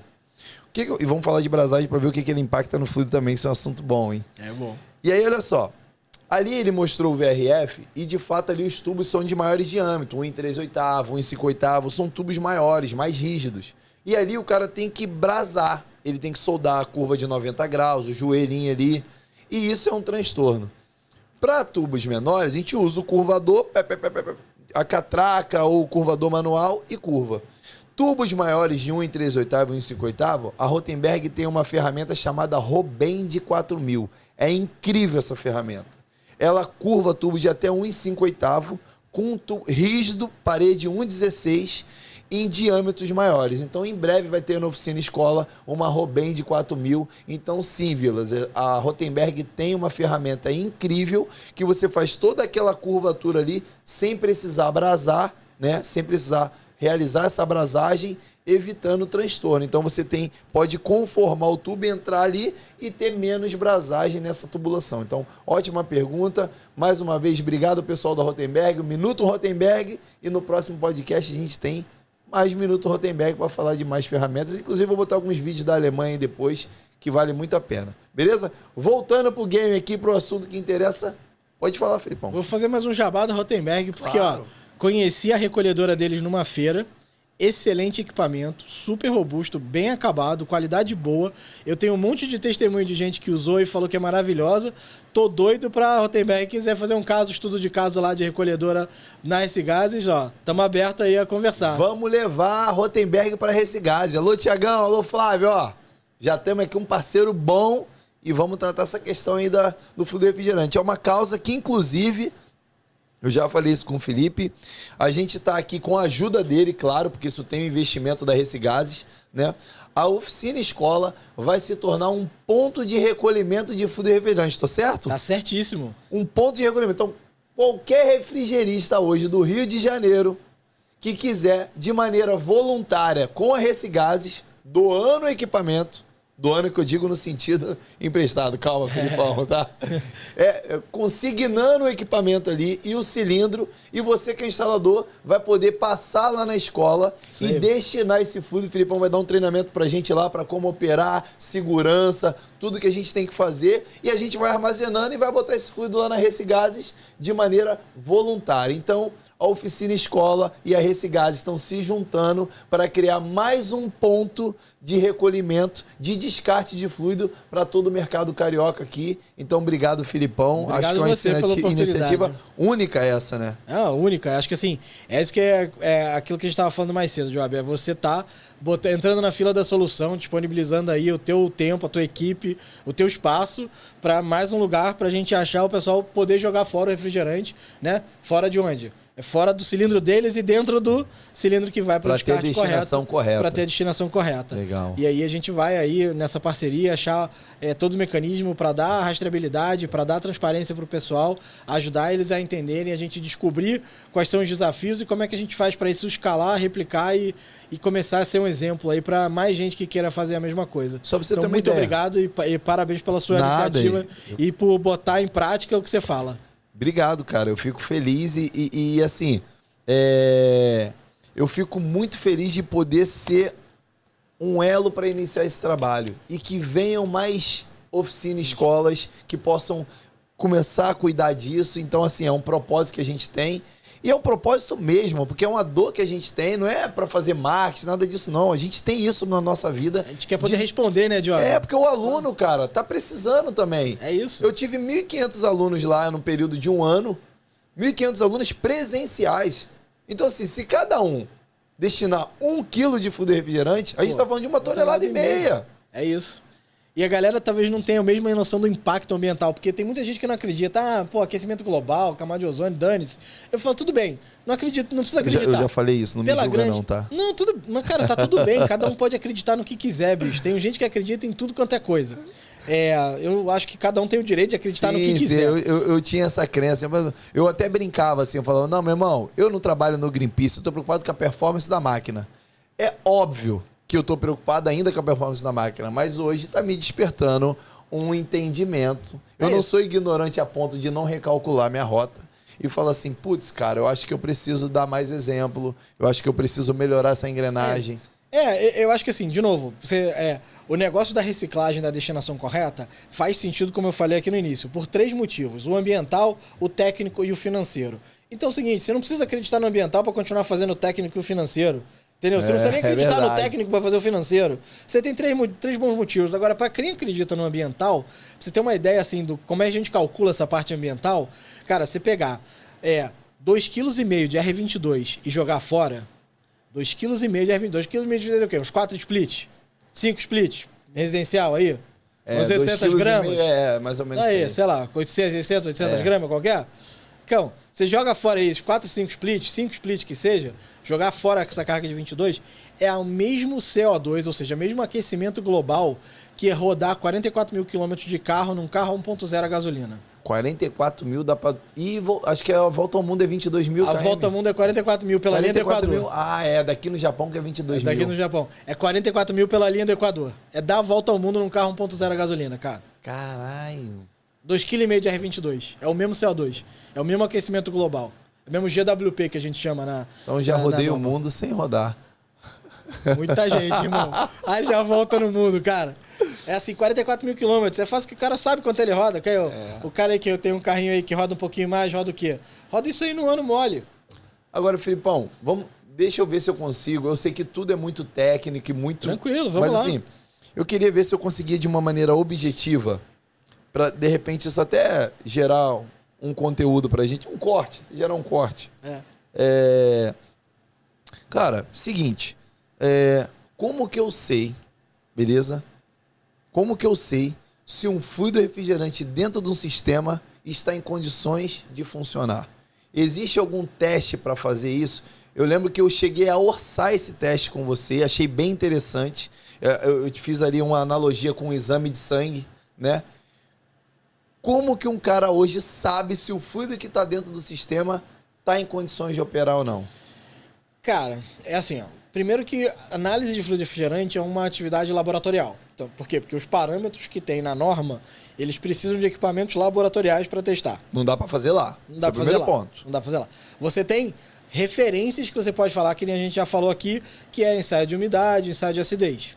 Tá? São 2 ensaios que no campo você consegue, não chega no parâmetro para dizer se ele está dentro da norma ou fora, mas te dá uma ótima indicação se você precisa substituir ou não. Sim, tá? sim.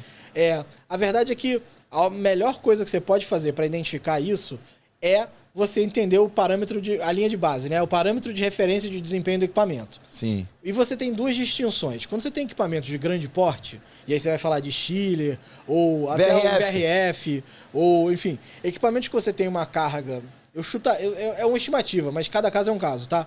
Acima aí de 40 quilos de refrigerante. Um VRF tem isso hoje. Eu tenho um sistema com carga de 46 quilos. Exatamente. Por quê? Porque você quer tirar uma amostra daquele refrigerante, porque você quer fazer o exame de sangue, você tem que tirar colher o sangue. Sim, eu vou fazer o mesmo processo. Isso. Então você vai fazer você tem um processo correto, com uma ampola correta, que tem que ser tratada limpa em laboratório, porque senão você tem contaminação. Você fornece, a Recicagem fornece. Isso. No nosso serviço de análise, você pode pegar uma ampola lá que vai ter limpa em laboratório, bonitinha, tratada, para você coletar, tem uma instrução, tem que tirar na fase líquida, no ponto mais baixo do sistema. Tem que tirar na linha de líquido e no ponto mais baixo do sistema. Exatamente.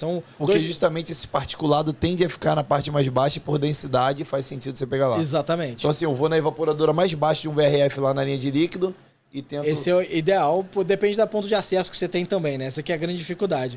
Porque é que a mesma coisa do exame de sangue... Porque tem válvula GBC no VRF. Quando tem, né? Quando tem, é verdade. Aí o ponto é que nem você falou da amostra de sangue.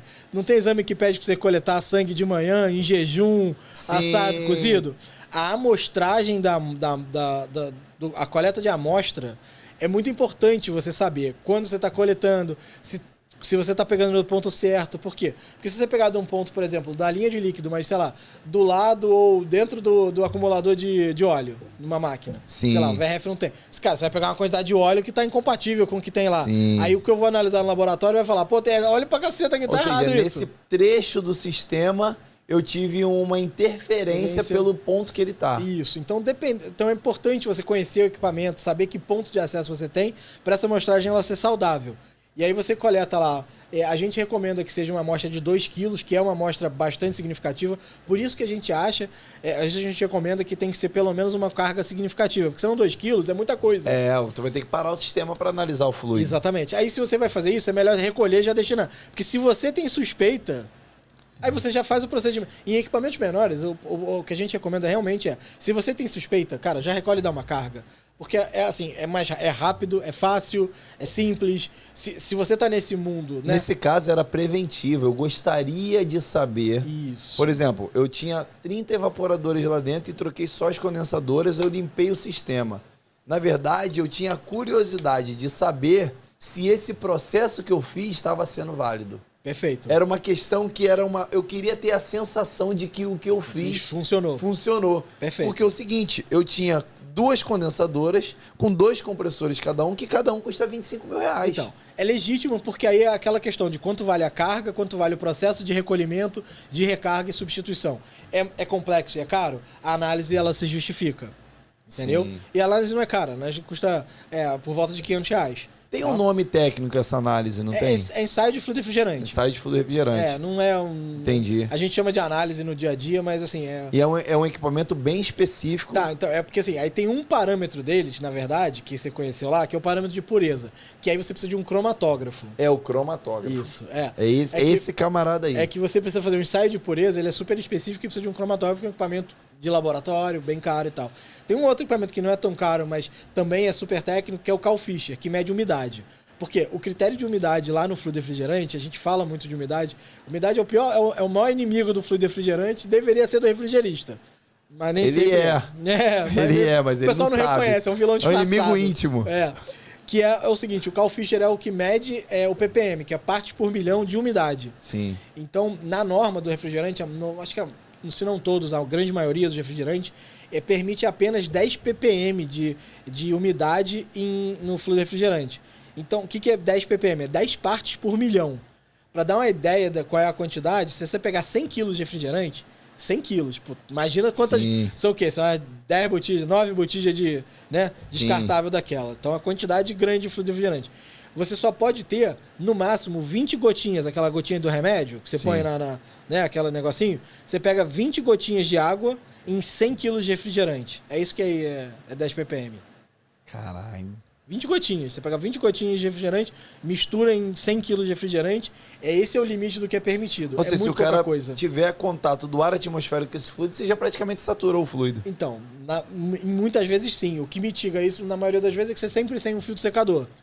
Essa aqui é a grande importância de você manter um filtro secador, que assim, não tá só sempre sendo trocado, mas quando você troca, ter a capacidade de perceber se ele tá começando a ficar saturado. Porque em quanto tempo você troca? Quando é que ele saturou? Pela diferença de pressão e temperatura. Exatamente, mas se você não checa, não olha, só troca, cara... Eu sempre tive uma impressão que aquela pedra não é eficiente contra a umidade. Eu tô errado? Ela é eficiente. A pergunta é o quão eficiente e o quão rápido em quanto tempo. Porque qual é a sua medida de sucesso? Entendeu? É porque é o seguinte, a umidade ela é um veneno silencioso e longo. Então, aí eu vou falar pra você o seguinte. Você acredita que todo sistema de refrigeração não deveria ter vazamento? Acredita que todo sistema de fluido de refrigeração e climatização não é pra ter vazamento? Você acredita nisso? Assim, eu acredito. Acredita, mas sabendo que não é assim. Então, mas e no de amônia, não é assim? Acho que ele tem uma perda considerável, a amônia. Se tiver perda considerável, mata. Mas essas proporções não são aceitáveis, assim, algumas... Entendeu? Em amônia, porque é o seguinte, muito, o veneno, baixo. a dose... Então, é porque é basicamente o seguinte, a minha brincadeira aqui pra fazer é que todo mundo fala que não dá pra ter... a história do vazamento zero não existe. Porque a gente tá falando de umidade aqui, a maior parte da umidade que entra, que é venenoso aqui de longo, só pra fazer o link aqui e não ficar tão louco. Eu não parecer tão louco assim. Basicamente entra... As pessoas não percebem, mas a umidade entra muito no vazamento. Ah, mas o vazamento é pressão positiva. Só que o fluido refrigerante... Ele é uma esponja. Ele é uma esponja, ele absorve a umidade. Tá? Ele puxa a umidade do meio ambiente, né? Que nem a água não sobe no guardanapo, quando a gente põe o guardanapo de cima da mesa. Sim. Então, é o mesmo efeito, tá? Ou seja, quando ele expurga... Ele tá puxando umidade, a umidade tá entrando ali por dentro. Mas tá? essa rapidez... Mas depende, se o vazamento é constante, não precisa de rapidez. Sim, verdade. Você mesmo falou que é longo. Verdade. Então, a minha brincadeira a umidade não era para ser assim, é muito vinculado ao vazamento, não deveria acontecer assim. Sim. E, na verdade, esse mito de que, não tem vazamento, não tem sistema sem vazamento, cara, se você conversar com a maioria dos refrigeristas de amônia, cara, índice de vazamento de amônia é incomparável ao que a gente conhece com a nossa realidade dos outros fluidos de refrigerante. E aí eu pergunto, a minha provocação é por quê? Sim. É porque mata. Porque se o outro matasse, não ia ter a mesma quantidade de vazamento, porque não ia ter tratado do mesmo jeito. É verdade. É verdade. Essa é a minha provocação. Então, todo refrigerista que fala pra mim que, não existe equipamento sem vazamento, eu vou falar, existe coisa uma porrada. São os de amônia. É verdade. Entendeu? Verdade. E aí, só pra voltar aqui com a história do, filtro secador ali e tal. Ele funciona ou não funciona? Então, ele funciona. Mas ele funciona durante um tempo para uma quantidade de umidade que vai retirar. E aí eu te falo, qual é a sua pergunta de medida de sucesso? Aí eu falo para você, porque se você de repente demorou muito para ir checar ele de novo, ele parou de funcionar há muito tempo. Então ele parou de funcionar realmente há muito tempo. Então, com que frequência você checa ele? Porque se você tem um sistema que está muito contaminado ou com muita possibilidade de vazamento, você vai precisar de uma manutenção mais frequente ou de um filtro mais adequado, de um tamanho maior ou de uma capacidade maior. Então, de novo, por quê? Porque tem inclusive na reciclagem, na regeneração, assim, usar filtro secador é legítimo. É uma ótima maneira de tirar a umidade. É comum, não tá errado. Você tem ótimos resultados usando filtro secador para essas coisas. E aí, fazendo esse exame depois de sangue, você vê esse resultado. Que é a critério da regeneração. A regeneração é isso. Entendeu? Era isso que eu gostaria de ver. Eu gostaria de ver. Você não tem como me levar, não, pra ver um? Quando você quiser. Você pegar um fluido ruim, fazer esse processo, passar pelo filtro, passar pelo e depois entregar ele bom. Acho que se descer... Aqui, Job, eu fiz aqui, agora tá no parâmetro. Isso deve ser muito legal. Então, se você... A coisa mais legal que a gente pode fazer, assim, independente até do meu processo. Cara, pega a oficina de carro de alguém que tem uma recicladora, pega lá um gás, taca a umidade, taca não sei o que lá, taca o que você quiser e passa na recicladora do cara. Não aproveita ele de novo, tá? Por favor. Sim. Mas você vai ver o resultado. Se quiser, a gente pega uma máquina de reciclagem e eu não preciso regenerar para te mostrar essa diferença. Sim. Porque a regeneração tem a certificação laboratorial. A reciclagem não. A reciclagem é só a gente fazer a limpeza. É só a gente fazer esse processo. Entendi. Se eu pegar para você, comprar um filtro secador do tamanho de um trem, do tamanho de um carro, que existe, by the way. Aliás, assim, e você passar nesse processo, botar um gás cheio de umidade aqui, um cheio de umidade para lá, é que o processo não é tão visual quanto você gostaria. Sim, é verdade. Ele não é tangível. Isso. Porque aí você vê, um gás, por exemplo, a cara de um gás lotado de umidade, assim, saturado de água, ele vai ter um monte de gelo lá dentro. Ele vai estar cheio de gelo. Sim. Você vai pegar lá e ele vai estar cheio de gelo. Aí a pergunta é, você pegar esse mesmo gás aqui e olhar para ele depois de passar num filtro secador, se ele não tiver gelo nenhum, você tirou umidade. Bom. Visualmente é só o que você vai ver. É verdade. É só o que você vai ver. Quando a gente está falando só de umidade. Por quê? Porque essa umidade aqui é água. Água, quando você bota na temperatura lá no fluido refrigerante, vai virar gelo. Vai virar gelo. Então uma água cheia de gelinho. Deixa eu te fazer uma pergunta, Felipão. Desculpa se eu tô avacalhando a sua Não, vontade de tá assistir bom. o processo. Vamos fazer. Tô só te contando o que você vai enxergar. Não, sim. Vamos lá. Deixa eu te fazer uma pergunta. Eu não poderia deixar de tocar nesse assunto, Vambora. cara, porque é um assunto que, Não tem assunto ruim. cara, por exemplo, cara, o que você tem a colaborar, beleza, com as questões da explosão do que vem sendo relatado, muitas das vezes de maneira superficial, leviana, né? E com mais vontade de fazer um estardalhaço disso do que de fato entender a operação, né? Você, com a sua vivência sobre fluido refrigerante, você já presenciou algo assim? Você tem uma noção? Você já deu uma estudada no que pode acontecer? Eu sei que isso está dentro de um sistema no qual você não faz tanta parte, né? Porque aí é a parte técnica e tal. Mas acredito que você, como um apreciador, né, deve ter vivenciado. Cara, qual é a sua visão sobre uma possível explosão num sistema de refrigeração relacionado ao fluido refrigerante? Então, a verdade é assim, ó. Todo o fluido refrigerante, ele tem um índice de inflamabilidade, tá? E aí você tem uma tabela de segurança lá, os níveis 1, 2 e 3, e A e B. Essa é uma coluninha lá, depois a gente compartilha se quiser botar, Sim, pessoal. eu acho que eu tenho. Mas então você você tem compartilha que vai ser que seja A1, diferente. A2, A3, B1, B2, B3. A e B é nível de toxicidade, 1, 2 e 3 é nível de inflamabilidade. Então, todos os fluidos refrigerantes que a gente estava acostumados são nível 1, A1, que tem a toxicidade baixa e inflamabilidade baixa. Aí a gente criou a A2L, que era uma categoria intermediária de inflamabilidade entre A1 e 2, para quando a gente medir inflamabilidade. E aí os três são os inflamáveis mesmo, tá? Então, por exemplo, sei lá, propano, R290 é 3, é A3, porque ele não tem toxicidade, mas ele tem alta Sim. inflamabilidade. O R32 seria o A2L, que é essa intermediário. E um 134, um 410 está ali no A1, tá? E aí como é que eles fazem esse tipo de teste? Basicamente, assim, tem um critério lá de propagação de chama, de explosão, de centelha, como é que responde. Sim, isso está sendo propagado nos treinamentos. Exatamente. Então você tem um critério técnico que foi homologado para isso e eu não acho que é um ótimo critério, não Sim, temos que questionar o também critério. concordo. É que assim, e aí o que eu tenho de vivência para falar disso, não, eu nunca vivenciei, nunca vi explodir, nunca vi esse tipo de coisa, mas assim, quimicamente a gente sabe que é possível. Existem as condições certas que provocam, assim, de novo, fluido refrigerante é um produto químico perigoso, Sim. que tem um grau de inflamabilidade em todos eles, tá? Eles de fato têm, assim, características que podem levá-los a ter um comportamento De ignição. de ignição. Especialmente quando eles passam a estar contaminados Com óleo, por exemplo. com oxigênio, por exemplo. Oxigênio. E aí onde é que tem oxigênio? Na umidade, H2O. Você tem no ar, nos gases no gás natural, né? Nos gases do ar. Então, GNC, que são os gases não condensáveis. Então, se você tem um vazamento, se você tem um processo que você pega um negócio que tem um índice de inflamabilidade, você coloca lá oxigênio e você pressuriza e comprime aquilo, que, né, a gente tem um compressor, você tem um cenário que é possível. Aí a gente não vai discutir possibilidade, aí a gente tem que entrar na discussão de probabilidade. Sim. Qual a chance disso acontecer? Sim. É possível? Cara, existe um cenário técnico que é possível. O que aconteceu? Aí eu vou falar pra você, como eu avalio o que aconteceu?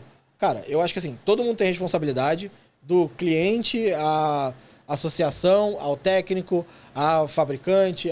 Eu acho que assim, todo mundo tem o dedinho porque todo mundo tem a responsabilidade de fazer um mercado melhor Sim. e mais seguro. Tá? De novo, eu sou a favor de não caçar bruxa. Não acho que a gente tem que caçar bruxa. Acho que a gente tem que aprender e a gente tem que todo mundo se sentir responsável. Lá no caso, eu não fico confortável de dar uma opinião sobre o que aconteceu. Sim. Porque, Lá não tem como. Assim, Não tem como. Até porque não foi um caso só. É isso. É muito difícil avaliar caso a caso porque a gente sabe todas as coisas que acontecem. Inclusive, e aí falando da minha parte aqui, a gente vê que cada vez mais que a gente tem fluidos refrigerantes mais caros, é mais fácil da gente ver falsificação e refrigerante ilegal, com procedência duvidosa. A gente vê na Europa, a gente vê nos Estados Unidos. Por que a gente acha que a gente não vai ver no Brasil? E quando a gente tem esse tipo de refrigerante, assim, você tem um problema que você aumenta o risco desse produto químico perigoso. Sim, sim. Por quê? Porque a qualidade não tá lá. Quem misturou? Quem disse que um cara não tirou 2 quilinhos ali daquela botija e meteu 2 quilinhos de ar? Sim. Ou só deixou entrar ar quando tirou esses 2 quilinhos? Porque ninguém pesa quando compra a botija, né?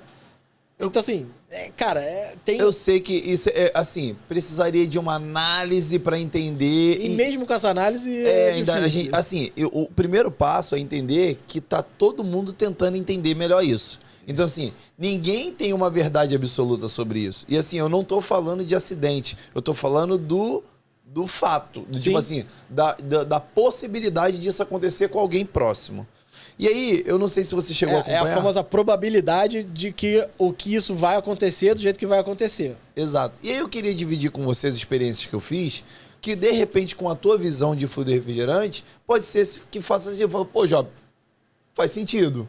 Não quer dizer que foi, mas faz sentido. Sim. Até porque eu tô aprendendo sobre isso. Não, olha só, eu não tenho todas as respostas. Não é porque eu entendo muito do comportamento do fluido que eu entendo do comportamento do fluido em todos os cenários da aplicação no campo. Sim. Não somos uma empresa de manutenção nem de operação. Eu sei.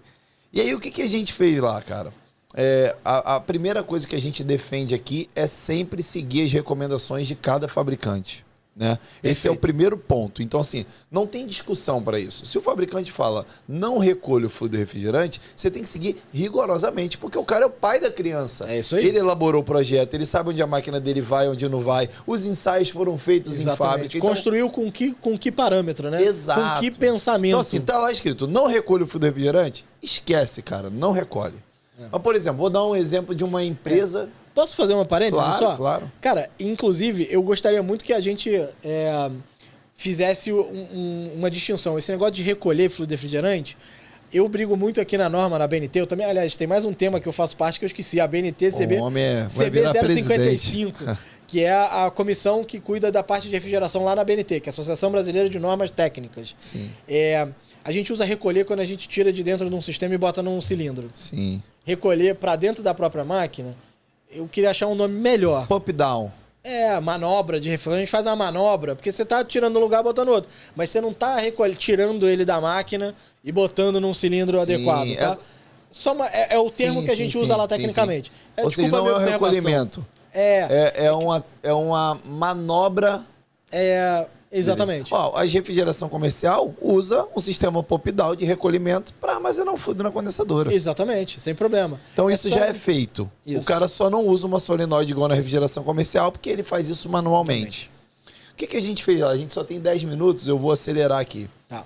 É o seguinte, para você ter uma ideia, todas as máquinas, a gente testou em torno de, 12 máquinas. E todas as máquinas a gente comprou. Né? Com exceção da LG e Eugene, que mandaram a máquina pra gente e ajudaram a gente para entender. Ou seja, vamos buscar saber o que aconteceu. Lógico, tentar ajudar da melhor maneira possível ali a entender, discutir. Então, assim, fiquei feliz com a sensibilidade. Outros fabricantes também me ajudaram, me deram ideia. Job, vai por aqui, vai por aqui. Então, a gente foi construindo isso em conjunto para que isso não pudesse acontecer de novo com outros pais de família. Mas beleza, vamos lá. Cara, todas as máquinas que a gente recolheu para condensadora, tá? Todas, tá? Volto a dizer, sigam o que o fabricante determina. Não apresentaram nenhum tipo de variação no recolhimento, no armazenamento para condensadora. As 12. Todas elas. fechamos as 2 válvulas, as 2, e ligamos para meio didático. Não se deve fazer isso no campo.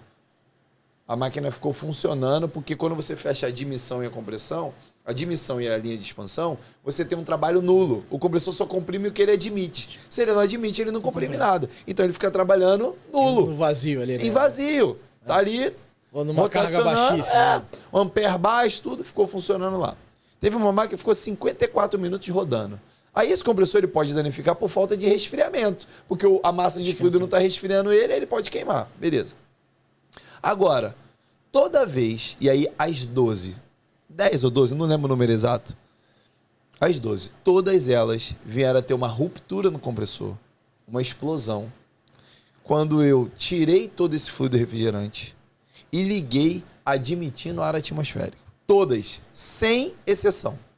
Todos os fabricantes tiveram uma ruptura do compressor no borne ou na carcaça com a admissão. O que a gente fez? A gente simulou uma obstrução que pode acontecer e a gente ligou o equipamento admitindo ar atmosférico. E aí tem um estudo da Universidade de Tóquio que fala sobre esse fenômeno de efeito diesel em ar-condicionado. Esse estudo é de 2015.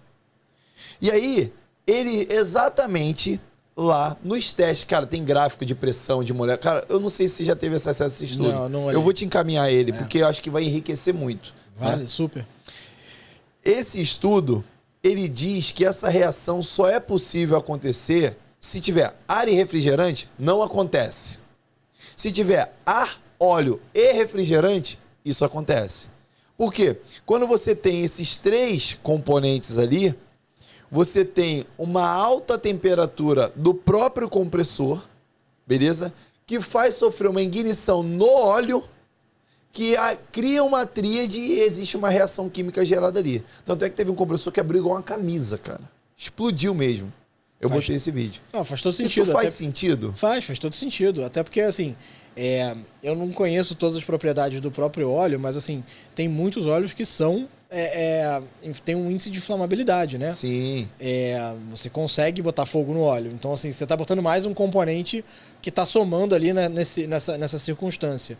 E como eu te falei, assim, o que tem muito sentido pra gente é quando você tem oxigênio, e aí o ar atmosférico é rico em oxigênio, dentro dessa mistura que você bota essa compressão, você bota essa temperatura lá junto, você está criando uma circunstância para você, de fato, ter uma ignição.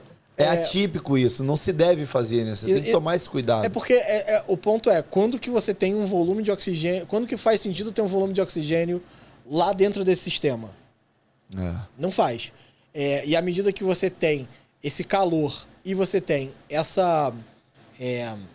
porque tem um segundo calor que pode gerar quando você tem um vazamento que entra lá, que é o calor gerado pela...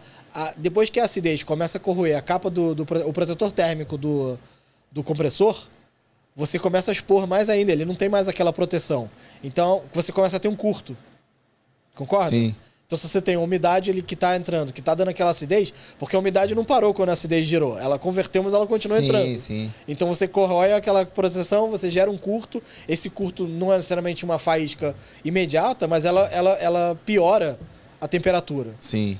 Então, assim, você ainda pode ter um cenário mais agravante que você não mencionou nesse por uma agressão à resistência elétrica que tem no verniz, por uma deterioração. Exatamente. Ou seja, isso pode não acontecer inicialmente da maneira que a gente fez, porque os compressores eram novos. A gente foi com um monte de máquina nova e voltou com um carro de entulho. Loucura. E aí... Mas com o tempo também isso... Eu tô trazendo assim... uma analogia. Na verdade eu tô trazendo hipóteses, porque assim, a gente pode conjecturar aqui e criar cenários super caóticos e peculiares e únicos. Aí a gente volta a entrar no... É possível? É possível. Sim. É provável? Cara, tem que acontecer uma conjuntura de coisas para gerar esse tipo de cenário. E eu não sei se eu sou criativo aliás, que não tem ninguém criativo a exaurir todas as possibilidades, mas eu só dei uma ideia de uma coisa que você não testou ali que pode contribuir para agravar o cenário que você mesmo trouxe, né? E se tivesse um compressor que já está ali exaurido, cansado, com uma redução ali com uma exposição da parte elétrica dele em função de um desgaste, de uma acidez, entendeu? Que tá mais sobrecarregado ainda e que esse processo de aquecimento acelerou. Não só não acelerou por causa da falta de resfriamento ali do próprio... Mas pelo ácido gerado pelo também. ácido gerado que já superou, que já estava com a umidade e um curto próprio. Ele podia estar em curto ali de alguma maneira. Ou até que um curto de fora. Sei lá, um curto da máquina, de um borne, de um... Não sei, aí você é mais técnico que eu. Pensa num curto de fora que pode esquentar o compressor. Geralmente o compressor Sei ele lá. aquece quando você tem ali, de fato, uma resistência do isolamento já danificado, o ampere fica alto, né? Então, assim, nesse ponto aí, em todas as avaliações que a gente fez, só sofreu uma reação de explosão quando tinha um volume considerável de ar atmosférico dentro. Em hipótese alguma, o fluido com pressão positiva dentro do sistema ocorreu uma explosão. Mais uma vez, assim, aí a gente vai discutir as quantidades, né, o Job? O que eu fico confortável aqui dizer pra você que assim, é exatamente aquilo que eu falei. É possível? É possível. É provável? Cara, aí a gente vai discutir quais são as possibilidades de acontecerem os cenários onde isso pode acontecer. Ou seja, se a gente fizer as boas práticas, a gente tem certeza que isso não vai acontecer. É isso. E aí você vai entrar... Eu tava doido pra você fazer exatamente o que você acabou de falar. A gente tá botando condições que não existem. Mas é só, não existe boas práticas, Job. Só existe prática obrigatória. As práticas não são boas, elas são obrigatórias. É verdade. Elas são obrigatórias por segurança. Não tinha pensado nisso. Tava doido pra você falar de boas práticas. Porque não é boas práticas. Não é boas práticas. É a prática única.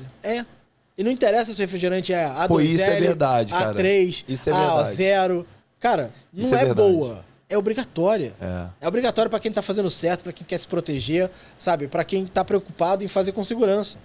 Não é boa prática, é prática obrigatória. É verdade, é verdade. Essa prática, ela é de fato obrigatória. Te cortei, mas assim... eu não tinha pensado nisso. É uma mudança muito diferente de cultura, de você entender que, não é bonitinho, não é legal, não é opcional. É porque as boas práticas, ela traz o tom de ser opcional, é verdade. É do tipo, não, eu vou fazer caprichadinho, bonitinho aqui. Boas práticas. E botar um lacinho de fita e colorir. A gente não tá falando de enfeitar o pavão. A gente tá falando de fazer o que tem que ser feito. A história do certo e errado.